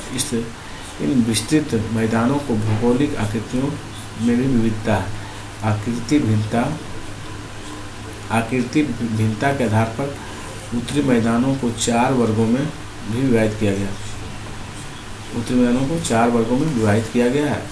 पहला भावर है, फिर तराई है, फिर बहंगर है, फिर खादर है दोस्तों। भावर, तराई, बहंगर और खादर दोस्तों। क्वेश्चन नंबर 6 देखिए। निम्नलिखित संक्षिप्त टिप्पणियाँ लिखिए। मध्य हिमालय, मध्य उच्चभूमि भारत के द्वीप समूह। इस पर हम लोग टिप्पणी लिखना है। इसको मध्य हिमालय टिप्पणी करते देखिए। हिमाद्री के दक्षिण में स्थित यह श्रृंखला सबसे अधिक असम में है दोस्तों। इन श्रृंखलाओं का निर्माण मुख्यतः अत्यधिक संपीड़ित और परिवर्तित शैलों से हुआ है। इनकी ऊंचाई 3700 से 4500 मीटर के बीच और औसतन चौड़ाई 50 किलोमीटर है। फिर पंजाब श्रृंखला, धौलाधर और महाभारत श्रृंखला सबसे लंबी तथा सबसे महत्वपूर्ण श्रृंखला है। इसी श्रृंखला को कश्मीर की घाटी तथा हिमाचल की कांगड़ा और कुल्लू की घाटियाँ स्थित है। इस क्षेत्र को पहाड़ी नगरों के लिए जाना जाता है दोस्तों। मध्य उच्च भूमि देखिए। मध्य उच्च भूमि नर्मदा नदी के उत्तर में प्रायद्वीपीय पठार का वह भाग जो मालवा के पठार के अत्यधिक भागों में फैला है। नर्मदा नदी मध्य उच्च भूमि में नर्मदा नदी के उत्तर में प्रायद्वीप पठार का वह भाग जो मालवा के पठार के अधिकतर भागों तक पर फैला है, उसे मध्य उच्च भूमि के नाम से जाना जाता है। विंध्य श्रृंखला दक्षिण में मध्य उच्च भूमि तथा उत्तर पश्चिम में अरावली घिरी है। उत्तर पश्चिम अरावली से घिरी है। पश्चिम में यह धीरे धीरे राजस्थान के बलुई और पथरीले मरुस्थल में मिल जाती है। इस क्षेत्र में बहने वाली नदियाँ चंबल है, सिंध है, बेतवा, केन दोस्तों। इस क्षेत्र में कौन कौन सी नदी होती है? चंबल, सिंध, बेतवा, केन दोस्तों। मध्य उच्च भूमि पश्चिम में चौड़ी लेकिन पूर्व में संकीर्ण है। इस पठार के पूर्वी विस्तार को स्थानीय रूप से बुंदेलखंड और बघेलखंड के नाम से जाना जाता है। इससे और उत्तर के विस्तार को दामोदर नदी तक अपवाही छोटा नागपुर पठार रहता है। इसके और पूर्व के विस्तार को दामोदर नदी द्वारा अपवाहित छोटा नागपुर पठार दर्शाता है। तो भारत के द्वीप समूह भारत के 2 मुख्य द्वीप समूह लक्षद्वीप, अंडमान और निकोबार। भारत के द्वीप समूह, भारत के 2 मुख्य द्वीप समूह हैं, लक्षद्वीप और अंडमान निकोबार। केरल के मलाबार तट के पास द्वीपों का समूह लक्षद्वीप स्थित है दोस्तों। द्वीपों का यह समूह छोटे प्रवाल द्वीपों से बना है। पहले इनको लाकाद्वीप, मिनिकॉय और एमी द्वीप के नाम से जाना जाता था। 32 वर्ग किलोमीटर के छोटे से क्षेत्र में फैला है। कावारती द्वीप लक्षद्वीप का प्रशासनिक मुख्यालय है। अंडमान निकोबार द्वीप बंगाल की खाड़ी में उत्तर से दक्षिण की तरफ फैले द्वीपों की श्रृंखला है।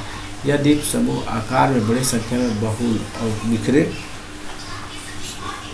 हुए हैं। ये द्वीप समूह मुख्यतः 2 भागों में बांटा गया है, उत्तर में अंडमान, दक्षिण में निकोबार। उत्तर में अंडमान, दक्षिण में निकोबार। यह द्वीप समूह दिवजित पर्वत श्रेणियों के शिखर है दोस्तों। यह द्वीप समूह किसके? दिवजित पर्वत श्रेणियों के शिखर है।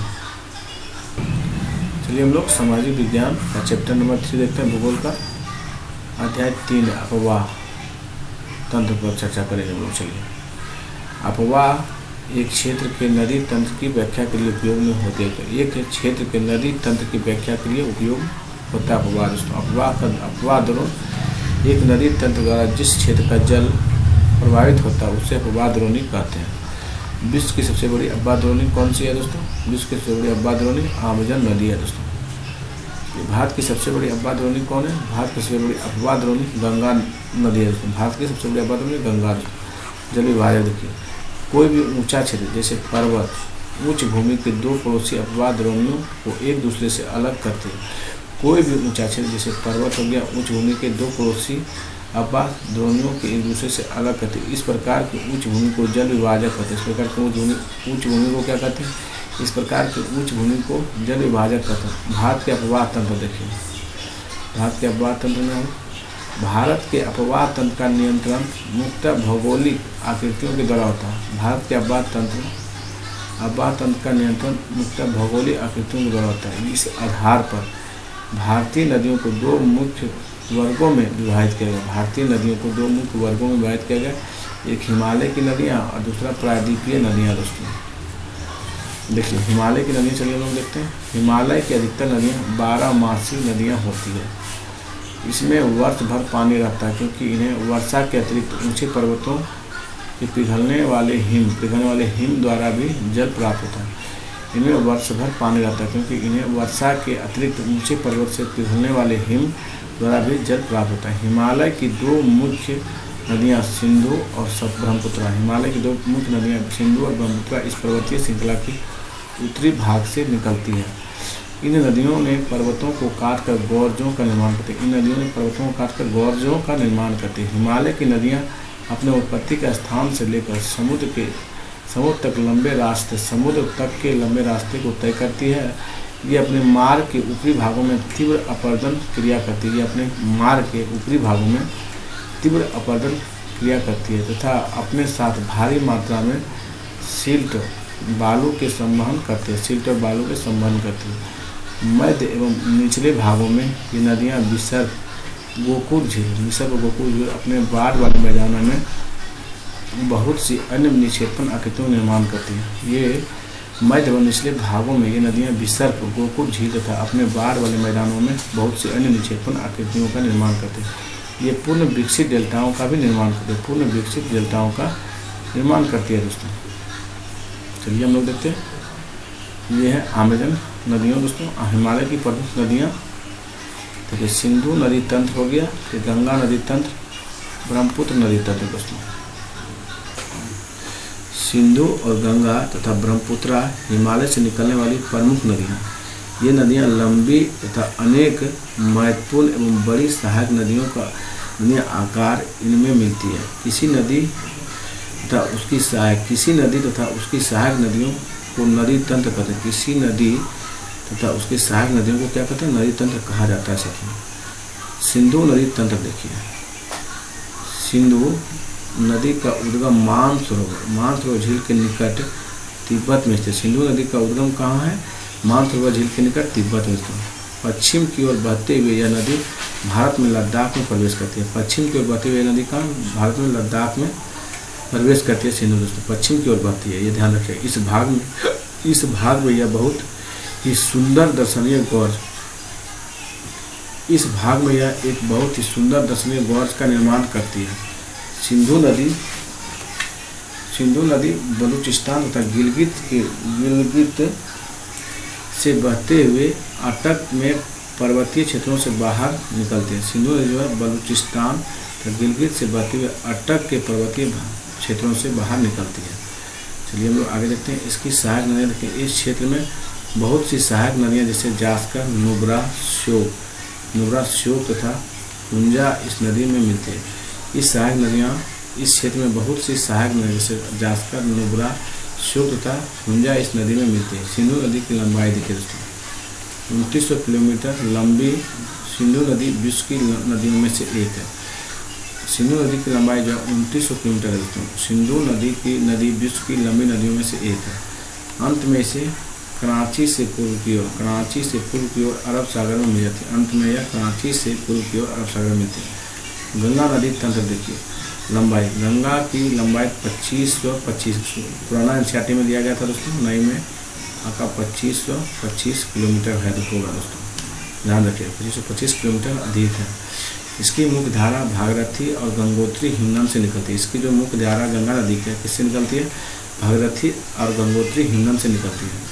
यह अलकनंदा और उत्तराखंड के देवप्रयाग में मिलती है। अलकनंदा उत्तराखंड के देवप्रयाग से मिलती है। हरिद्वार में गंगा पर्वतीय भाग को छोड़कर मैदान में आती है। हरिद्वार में गंगा पर्वतीय भाग को छोड़कर मैदान में आती है। हिमालय से निकलने वाली बहुत सी नदियाँ जो है गंगा में मिलती है, जैसे यमुना हो गया, घाघरा, गंडक, कोसी, ये सब नदियाँ जो है आपका आके गंगा में मिलती है। ब्रह्मपुत्र नदी तंत्र देखिए, ब्रह्मपुत्र नदी तिब्बत के मानसरोवर झील के पूर्व तथा सिंधु एवं सतलज की स्रोतों के काफ़ी नज़दीक से निकलती है। यह जो है दोस्तों ब्रह्मपुत्र नदी तिब्बत के मानसरोवर झील के पूर्व तथा सिंधु एवं सतलज के स्रोतों से काफ़ी नज़दीक निकलती है। इसकी लंबाई सिंधु से कुछ अधिक है, परंतु इसका अधिकतर मार्ग भारत से बाहर स्थित है। यह हिमालय के समांतर पूर्व की ओर बहती है। नामचा पर्वत शिखर 7,757 मीटर के पास पहुंचकर यह अंग्रेजी यू आकार जैसे मोड़ बनाकर भारत अरुणाचल प्रदेश में गॉर्ज के माध्यम से प्रवेश करती है। यहाँ इसे दिहांग के नाम से जाना जाता है। ब्रह्मपुत्र को तिब्बत में सांगपो एवं बांग्लादेश को जमुना के नाम से ब्रह्मपुत्र को तिब्बत में सांगपो एवं बांग्लादेश को जमुना के नाम से जानते हैं। फिर से एक बार देखिए, हिमालय के समांतर पूर्व की ओर बहती है। नामचा पर्वत शिखर 7,757 मीटर के पास पहुंचकर यह अंग्रेजी के यू आकार जैसा मोड़ बनाकर भारत के अरुणाचल प्रदेश में गॉर्ज के माध्यम से प्रवेश करते हैं। यहाँ इसे दिहांग, अरुणाचल में इसे क्या कहते हैं दोस्तों? ब्रह्मपुत्र नदी को दिहांग कहते हैं, दिहांग के नाम से। ब्रह्मपुत्र को तिब्बत में सांगपो, बांग्लादेश में जमुना कहते हैं, बांग्लादेश में जमुना। इसकी सहायक नदियाँ देखिए, दिबांग, लोहित, केनुला दूसरी सहायक नदियाँ इससे मिलकर असम में ब्रह्मपुत्र का निर्माण करती हैं। दिबांग, लोहित, कनुला दूसरी सहायक नदियों इससे मिलकर असम में ब्रह्मपुत्र का निर्माण करती है। ब्रह्मपुत्र नदी तिब्बत में गाद कम होती है। ब्रह्मपुत्र नदी में तिब्बत में गाद कम होती है। ये तिब्बत एक शुष्क और शीत क्षेत्र है दोस्तों। सुंदरबन डेल्टा देखिए, विश्व का सबसे बड़ा डेल्टा सुंदरबन है। सुंदरबन डेल्टा का नाम यहाँ पाए जाने वाले सुंदरी पेड़ के कारण पड़ा। सुंदरबन डेल्टा का विश्व का सबसे बड़ा डेल्टा सुंदरबन डेल्टा का नाम यहाँ पाए जाने वाले सुंदरी के पेड़ के कारण पड़ा है। प्रायद्वीप नदियाँ देखिए, अधिकतर प्रायद्वीप नदियाँ मौसमी होती है क्योंकि इनका प्रवाह वर्षा पर निर्भर होता है। इनका प्रवाह किस पर निर्भर? वर्षा पर दोस्तों। अधिकतर प्रायद्वीप नदियाँ मौसमी होती है, इसका प्रवाह वर्षा पर निर्भर होता है। शुष्क मौसम में बड़ी नदियों के जल भी घटकर छोटी धाराओं में बहने लगती है। शुष्क मौसम में बड़ी नदियों का जल भी घटकर छोटी धाराओं में बहने लगती है। हिमालय की नदियों की तुलना में प्रायद्वीप नदियों की लंबाई कम और छिछली होती है। हिमालय की नदियों की तुलना में फिर भी इसमें कुछ केंद्रीय उच्च भूमि से निकलती है। फिर भी इनमें से कुछ केंद्रीय उच्चभूमि से निकलती है और पश्चिम की तरफ बहती है। प्रायद्वीपीय भारत की अधिकतर नदियाँ पश्चिमी घाट से निकलती है और बंगाल की खाड़ी में तरफ बहती है। प्रायद्वीपीय भारत की अधिकतर नदियाँ जो है पश्चिम घाट से निकलती है और बंगाल की खाड़ी में तरफ बहती है। उसको प्रायद्वीपीय की प्रमुख नदियाँ देखिए, नर्मदा द्रोणी है, पानी नदी, नर्मदा द्रोणी, गोदावरी द्रोणी, महानदी द्रोणी, कृष्णा द्रोणी, कावेरी द्रोणी। दोस्तों नर्मदा द्रोणी देखिए हम लोग, नर्मदा का उद्गम मध्य प्रदेश के अमरकंटक पहाड़ी के निकट है। नर्मदा का उद्गम दोस्तों याद रखिएगा, एकदम याद कर जाइएगा, नर्मदा का उद्गम मध्य प्रदेश के अमरकंटक पहाड़ी के निकट है। यह पश्चिम की ओर एक भ्रंश घाटी में बहती है। पश्चिम की ओर किस बहती है? भ्रंश घाटी में। समुद्र तक पहुंचने के क्रम में यह नदी बहुत से दर्शनीय स्थलों का निर्माण करती है। समुद्र पहुंचने क्रम में यह नदी बहुत से दर्शनीय स्थलों का निर्माण करती है। जबलपुर के निकट संगमरमर के सेलों में यह नदी गहरे गौर से बहती है तथा जहाँ यह नदी त्रिढाल से गिरती है वहाँ धुआंधार जलप्रपात का निर्माण करती है। जबलपुर के निकट संगमरमर के सेलों में यह नदी गहरे गौर से बहती है और जहाँ यह नदी त्रिढाल से निकलती है वहाँ धुआंधार प्रपात का निर्माण करती है। इसकी सहायक नदी देखिए, नर्मदा की सहायक नदियाँ बहुत छोटी है। इनमें से अधिकतर समकोण पर मुख्य धारा से मिलती है। इनमें से अधिकतर समकोण पर मुख्य धारा से मिलती है। नर्मदा द्रोणी मध्य प्रदेश तथा गुजरात के कुछ भागों में विस्तृत है। नर्मदा द्रोणी मध्य प्रदेश तथा गुजरात के कुछ भागों में विस्तृत है। दोस्तों तापी द्रोणी देखिए, तापी का उद्गम मध्य प्रदेश में। तापी का उद्गम कहाँ? मध्य प्रदेश के बैतूल जिले में सतपुड़ा की श्रृंखला में। तापी का उद्गम मध्य प्रदेश के बैतूल जिले के सतपुड़ा श्रृंखला में। यह भी नर्मदा के समांतर एक भ्रंश घाटी में बहती है, लेकिन इसकी लंबाई बहुत कम है। इसकी द्रोणी मध्य प्रदेश, गुजरात और महाराष्ट्र राज्यों में है। दोस्तों इसकी द्रोणी मध्य प्रदेश, गुजरात और महाराष्ट्र में। अरब सागर तथा पश्चिम घाट के बीच के तटीय मैदान को बहुत अधिक संकीर्ण है। अरब सागर तथा पश्चिम घाट के बीच का तटीय मैदान बहुत ही अधिक संकीर्ण है, इसलिए तटीय नदियों की लंबाई बहुत कम है। तटीय नदियों की लंबाई बहुत कम है। दोस्तों पश्चिम की ओर बहने वाली नदियाँ जो है साबरमती, माही, भारतपुजा और पेरियार। तो पश्चिम की ओर बहने वाली नदियाँ साबरमती, माही, भारतपुजा, पेरियार है। दोस्तों गोदावरी, ये दोस्तों गोदावरी द्रोणी है। यहाँ पे जो दिया गया है, जाइए यहाँ पे दोस्तों, ये आपका गोदावरी द्रोणी है। दोस्तों तापी वो था, तीसरा नंबर का आया गोदावरी द्रोणी। दोस्तों गोदावरी सबसे बड़ी प्रायद्वीप नदी है। कैसा है? सबसे बड़ी प्रायद्वीप नदी दोस्तों, सबसे बड़ी। यहाँ ध्यान रखिए, महाराष्ट्र के नासिक जिले में पश्चिम घाट के ढालों से निकलते हैं। गोदावरी कहाँ निकलती है? महाराष्ट्र के नासिक जिले के पश्चिम घाट के ढालों से। यह बहकर बंगाल की खाड़ी में गिरती है। प्रायद्वीप नदियों इसका अपवाह तंत्र सबसे बड़ा, प्रायद्वीप नदियों में इसका अपवाह तंत्र सबसे बड़ा है। इसकी द्रोणी महाराष्ट्र, नदी द्रोणी का 50% भाग मध्य प्रदेश, उड़ीसा, आंध्र प्रदेश में स्थित है। इस द्रोणी मतलब महाराष्ट्र नदी द्रोणी का 50% भाग मध्य प्रदेश, उड़ीसा, आंध्र प्रदेश में स्थित है। लंबाई देखिए, इसकी लंबाई 1500 किलोमीटर। दोस्तों इसकी लंबाई कितना? 1500 किलोमीटर। लेकिन दोस्तों एनसीईआरटी में 1500 दिया गया, लेकिन एक्चुअली अगर फैक्ट पूछेगा तो 1465 किलोमीटर है। दोस्तों एनसीईआरटी के अनुसार से 1500 किलोमीटर है।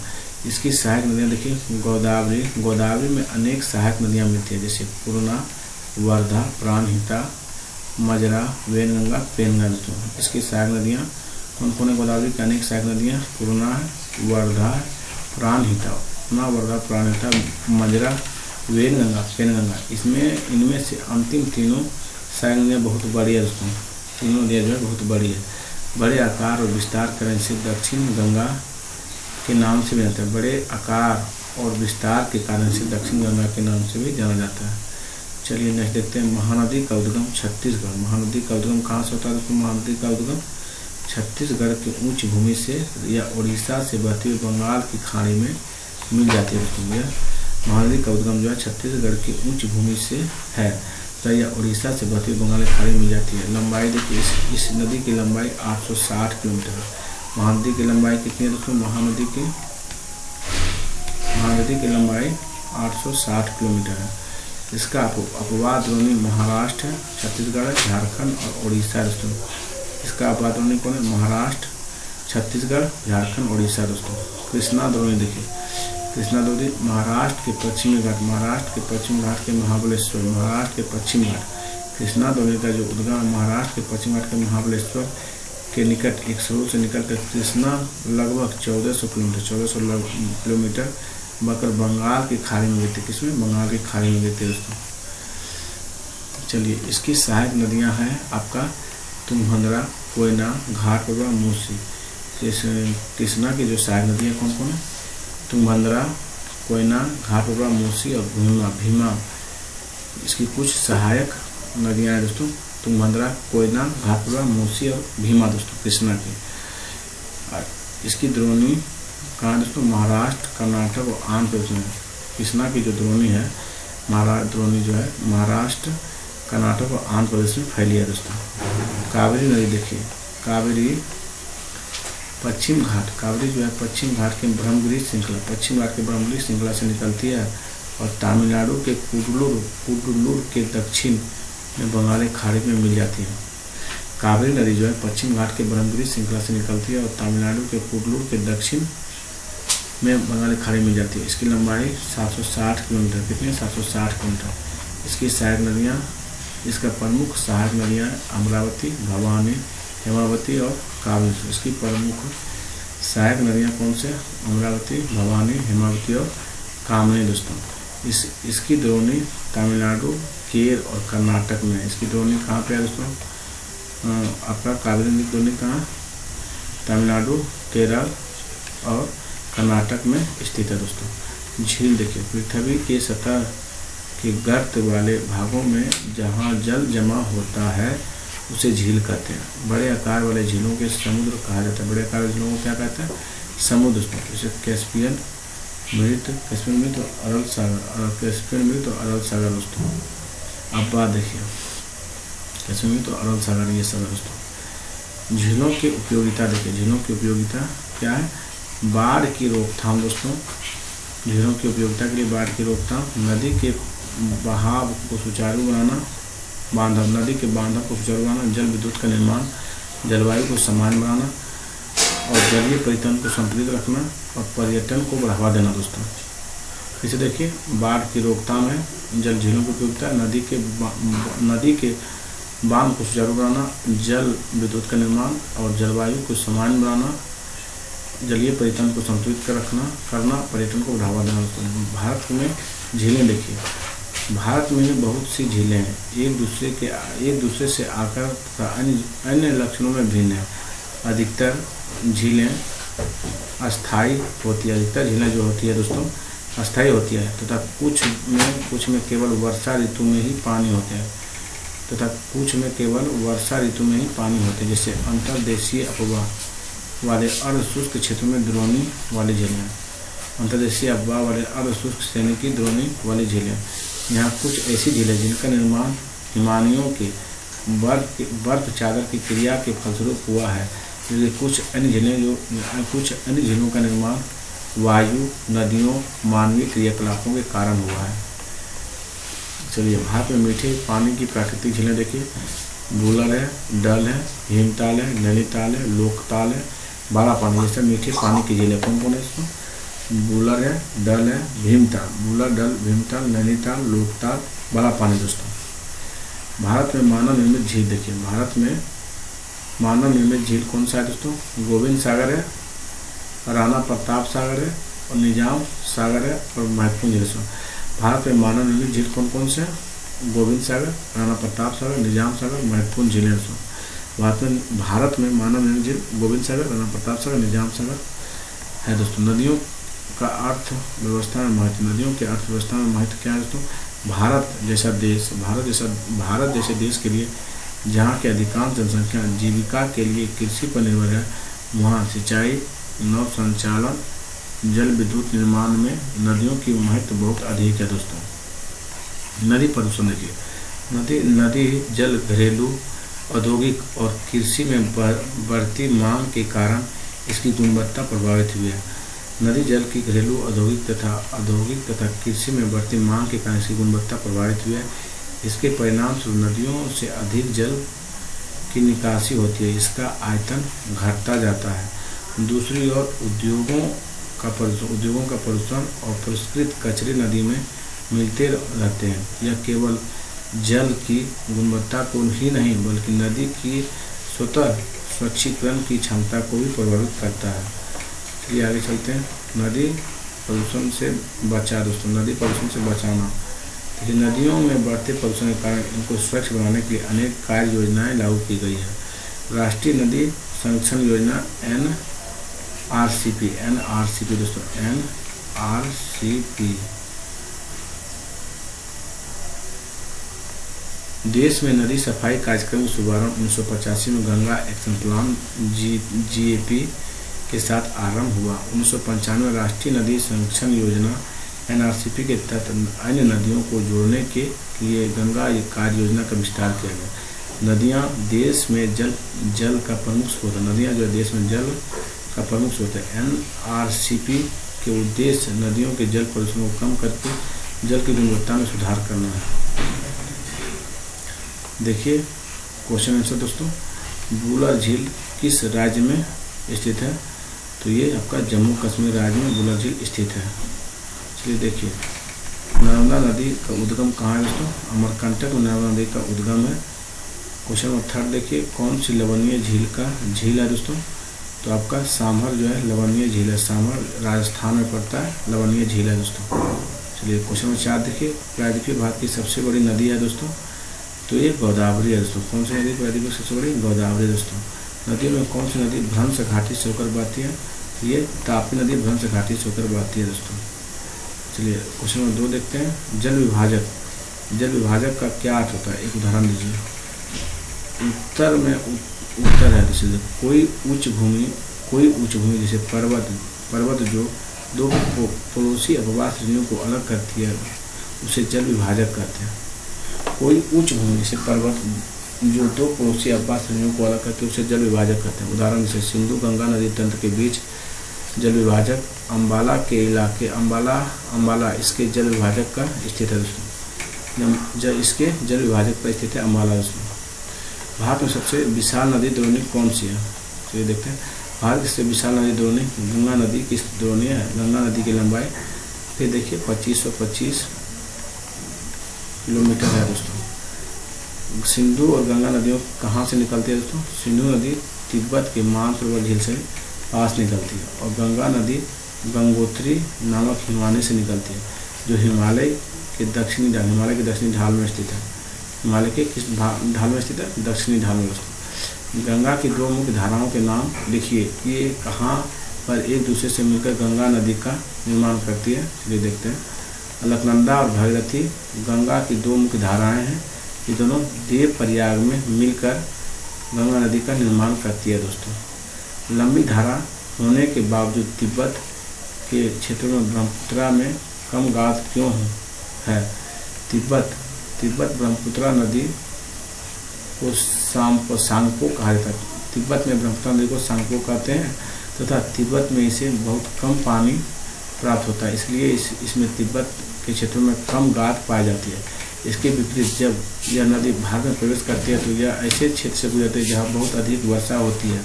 यहाँ नदी बहुत अधिक पानी लेकर जाती है।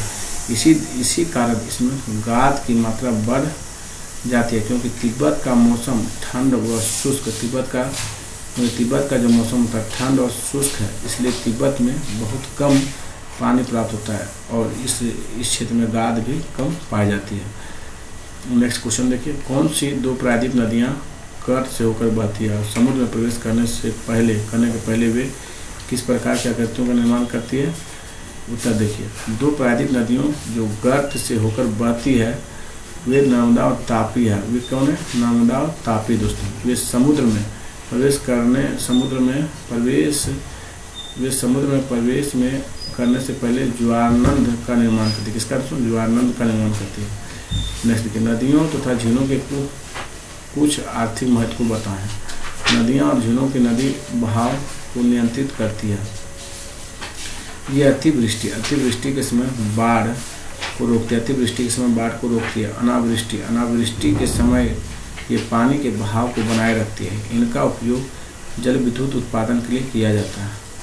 ये आसपास के जलवायु को मृदु बनाती है तथा जलीय परितंत्र का संतुलन बनाए रखती है। ये प्राकृतिक सौंदर्य में वृद्धि करती है तथा पर्यटन का विकास करने में सहायता प्रदान करती है और मनोरंजन करती है। दोस्तों नीचे भारत की कुछ झीलों के नाम दिए हैं। इन्हें प्राकृतिक और मानव निर्मित वर्गों में बांटिए। तो देखिए, वूलर हो गया, डल हो गया, नैनीताल हो गया। दोस्तों वो क्या बोला गया? प्राकृतिक और वनस्पति मानव निर्मित वर्गों में बांटिए। तो वूलर, डल, नैनीताल, भीमताल, गोविंद सागर, लोकताल, बारह पानी, चिल्का, सांबर और राणा प्रताप सागर, निजाम सागर, पुलिकट, नागार्जुन सागर और हीराकुंड। दोस्तों देखिए, प्राकृतिक झील और मानव निर्मित झील बांटना है। प्राकृतिक में आपका वूलर है, डल है, नैनीताल है, भीमताल है, लोकताल है, बारह पानी, चिल्का है, सांबर है और पुलिकट है। और मानव निर्मित में गोविंद सागर है, राणा प्रताप सागर है, निजाम सागर है, नागार्जुन सागर है और हीराकुंड है। दोस्तों मानव निर्मित में कौन कौन है? गोविंद सागर, राणा प्रताप सागर, निजाम सागर, नागार्जुन सागर, हीराकुंड है। दोस्तों चलिए हम लोग आगे चलते हैं। क्वेश्चन नंबर 4 देखिए, हिमालय और प्रायद्वीप नदियों के मुख्य अंतरों को स्पष्ट कीजिए। हिमालय तथा प्रायद्वीप नदियों के मुख्य अंतर को स्पष्ट कीजिए। हिमालय और प्रायद्वीप नदियों में मुख्य अंतर कौन क्या क्या है? देखिए, हिमालय से निकलने वाली नदियाँ और प्रायद्वीप की नदियाँ, इन नदियों में नहरें निकालना आसान और अधिक उपयोगी है। इनके जल का उपयोग सिंचाई और जल विद्युत दोनों में खूब किया जाता है। और इन प्रायद्वीप में इन नदियों में नहरें निकालना कठिन है, अतः सीमित क्षेत्रों में ही सिंचाई हो पाती है। यह है हिमालय की नदियाँ। उसमें देखिए, इन नदियों में देश के विस्तृत उपजाऊ मैदान का निर्माण कर देश को कृषि प्रधान बनाया। दोस्तों हिमालय की नदियाँ, ये नदियाँ तेज ढाल वाले क्षेत्रों में पथरीले भागों में बहती है। तेज ढाल वाले क्षेत्रों में पथरीले भागों में बहती है, अतः जल विद्युत केंद्रों की स्थापना कर जल विद्युत के निर्माण के लिए अधिक उपयोगी है। दोस्तों प्रायद्वीप की नदियाँ तेज ढाल वाले क्षेत्रों में तथा पथरीले भागों में बहती है, अतः जल विद्युत केंद्रों की स्थापना कर जल विद्युत के निर्माण के लिए अधिक उपयोगी है। दोस्तों देश का कुल संभावित जल विद्युत क्षमता को 60% भाग हिमालय की नदियों में है और इन नदियों में देश की संभावित जल शक्ति का 40% दोस्तों जल शक्ति का 40% भाग पाया जाता है। समतल भूभाग को होकर बहने के कारण ये नम होती है। समतल भूभाग के होकर बहने के कारण ये नम होती है। प्रायद्वीप नदियाँ, उसमें ये नदियाँ मार्ग में प्रपात बनाती है। मार्ग में प्रपात बनाती चलती है। ये नम नहीं है, ये तटीय मैदानों में ही ये नम है। तटीय मैदान में नम है खाली। चलिए, हिमालय पर्वत से निकलने वाली अधिकांश नदियाँ हिमानियों से जन्मी। हिमालय पर्वत से निकलने वाली अधिकांश नदियाँ जो हिमानियों से जन्मी है। प्रायद्वीप भारत से नदियाँ वर्षा के जल अथवा भूमिगत जल पर निर्भर है। यहाँ कोई हिमानी नहीं है। दोस्तों यहाँ जो है ना, प्रायद्वीप भारत में कोई भी हिमानी नहीं है। फिर नेक्स्ट देखिए, इन नदियों में जल वर्ष भर पर्याप्त मात्रा में मिलता है और शुष्क मौसम में यहाँ की अधिकांश नदियाँ सूख जाती है। शेष की जलधारा बहुत पतली हो जाती है। शेष की जलधारा जो है बहुत पतली हो जाती है, अतः यह नदियाँ सदानीरा होती है। प्रायद्वीपीय पठार के पूर्व एवं पश्चिम की ओर बहने वाली नदियों की तुलना कीजिए। पूर्व एवं पश्चिम की ओर बहने वाली नदियों को प्रमुख अंतर इस प्रकार है। पूर्व की ओर बहने वाली नदियाँ देखिए दोस्तों, और पश्चिम की ओर बहने वाली नदियाँ।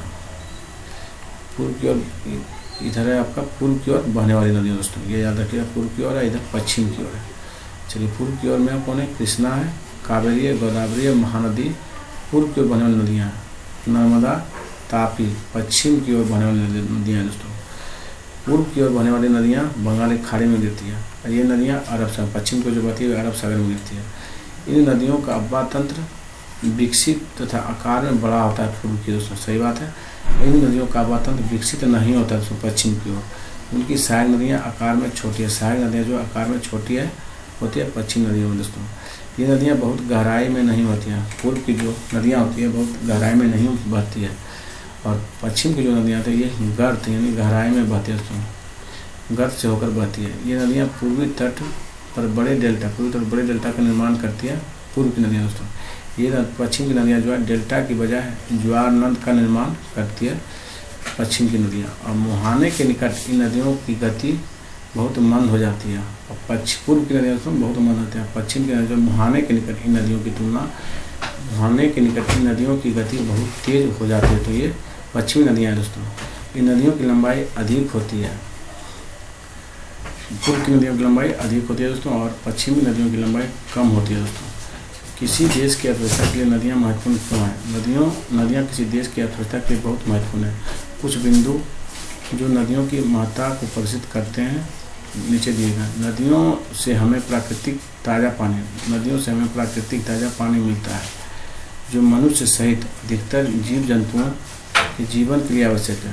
नदियों से हमें प्राकृतिक ताज़ा पानी मिलता है जो मनुष्य सहित अधिकतर जीव जंतुओं के जीवन के लिए आवश्यक है। ये नई मृदा बिछाकर उसे खेती योग्य बनाता है जिससे बिना अधिक मेहनत के इस पर खेती की जा सके। नदियों के तटों ने प्राचीन काल से ही आदिवासियों को आकर्षित किया है।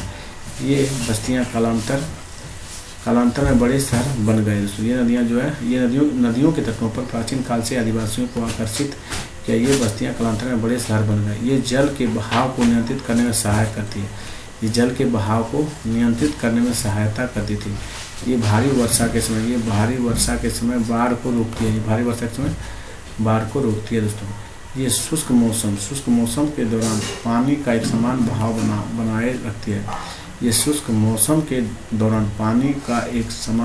बनाए रखती है। इसकी सहायता से जल विद्युत पैदा होता है। ये आसपास के वातावरण में मृदु बनाती है। ये जलीय परितंत्र को बनाए रखती है। ये प्राकृतिक सौंदर्य में वृद्धि करती है। ये पर्यटन के विकास में सहायता प्रदान करती है और मनोरंजन करती है दोस्तों। चलिए हम लोग आगे चलते हैं। आपका चैप्टर नंबर 4 है दोस्तों। आगे पार्ट में यहाँ से आपका वीडियो आएगा दोस्तों। धन्यवाद। आप लोग इसको 1 से 2 बार जरूर से जरूर रिवीजन कीजिए।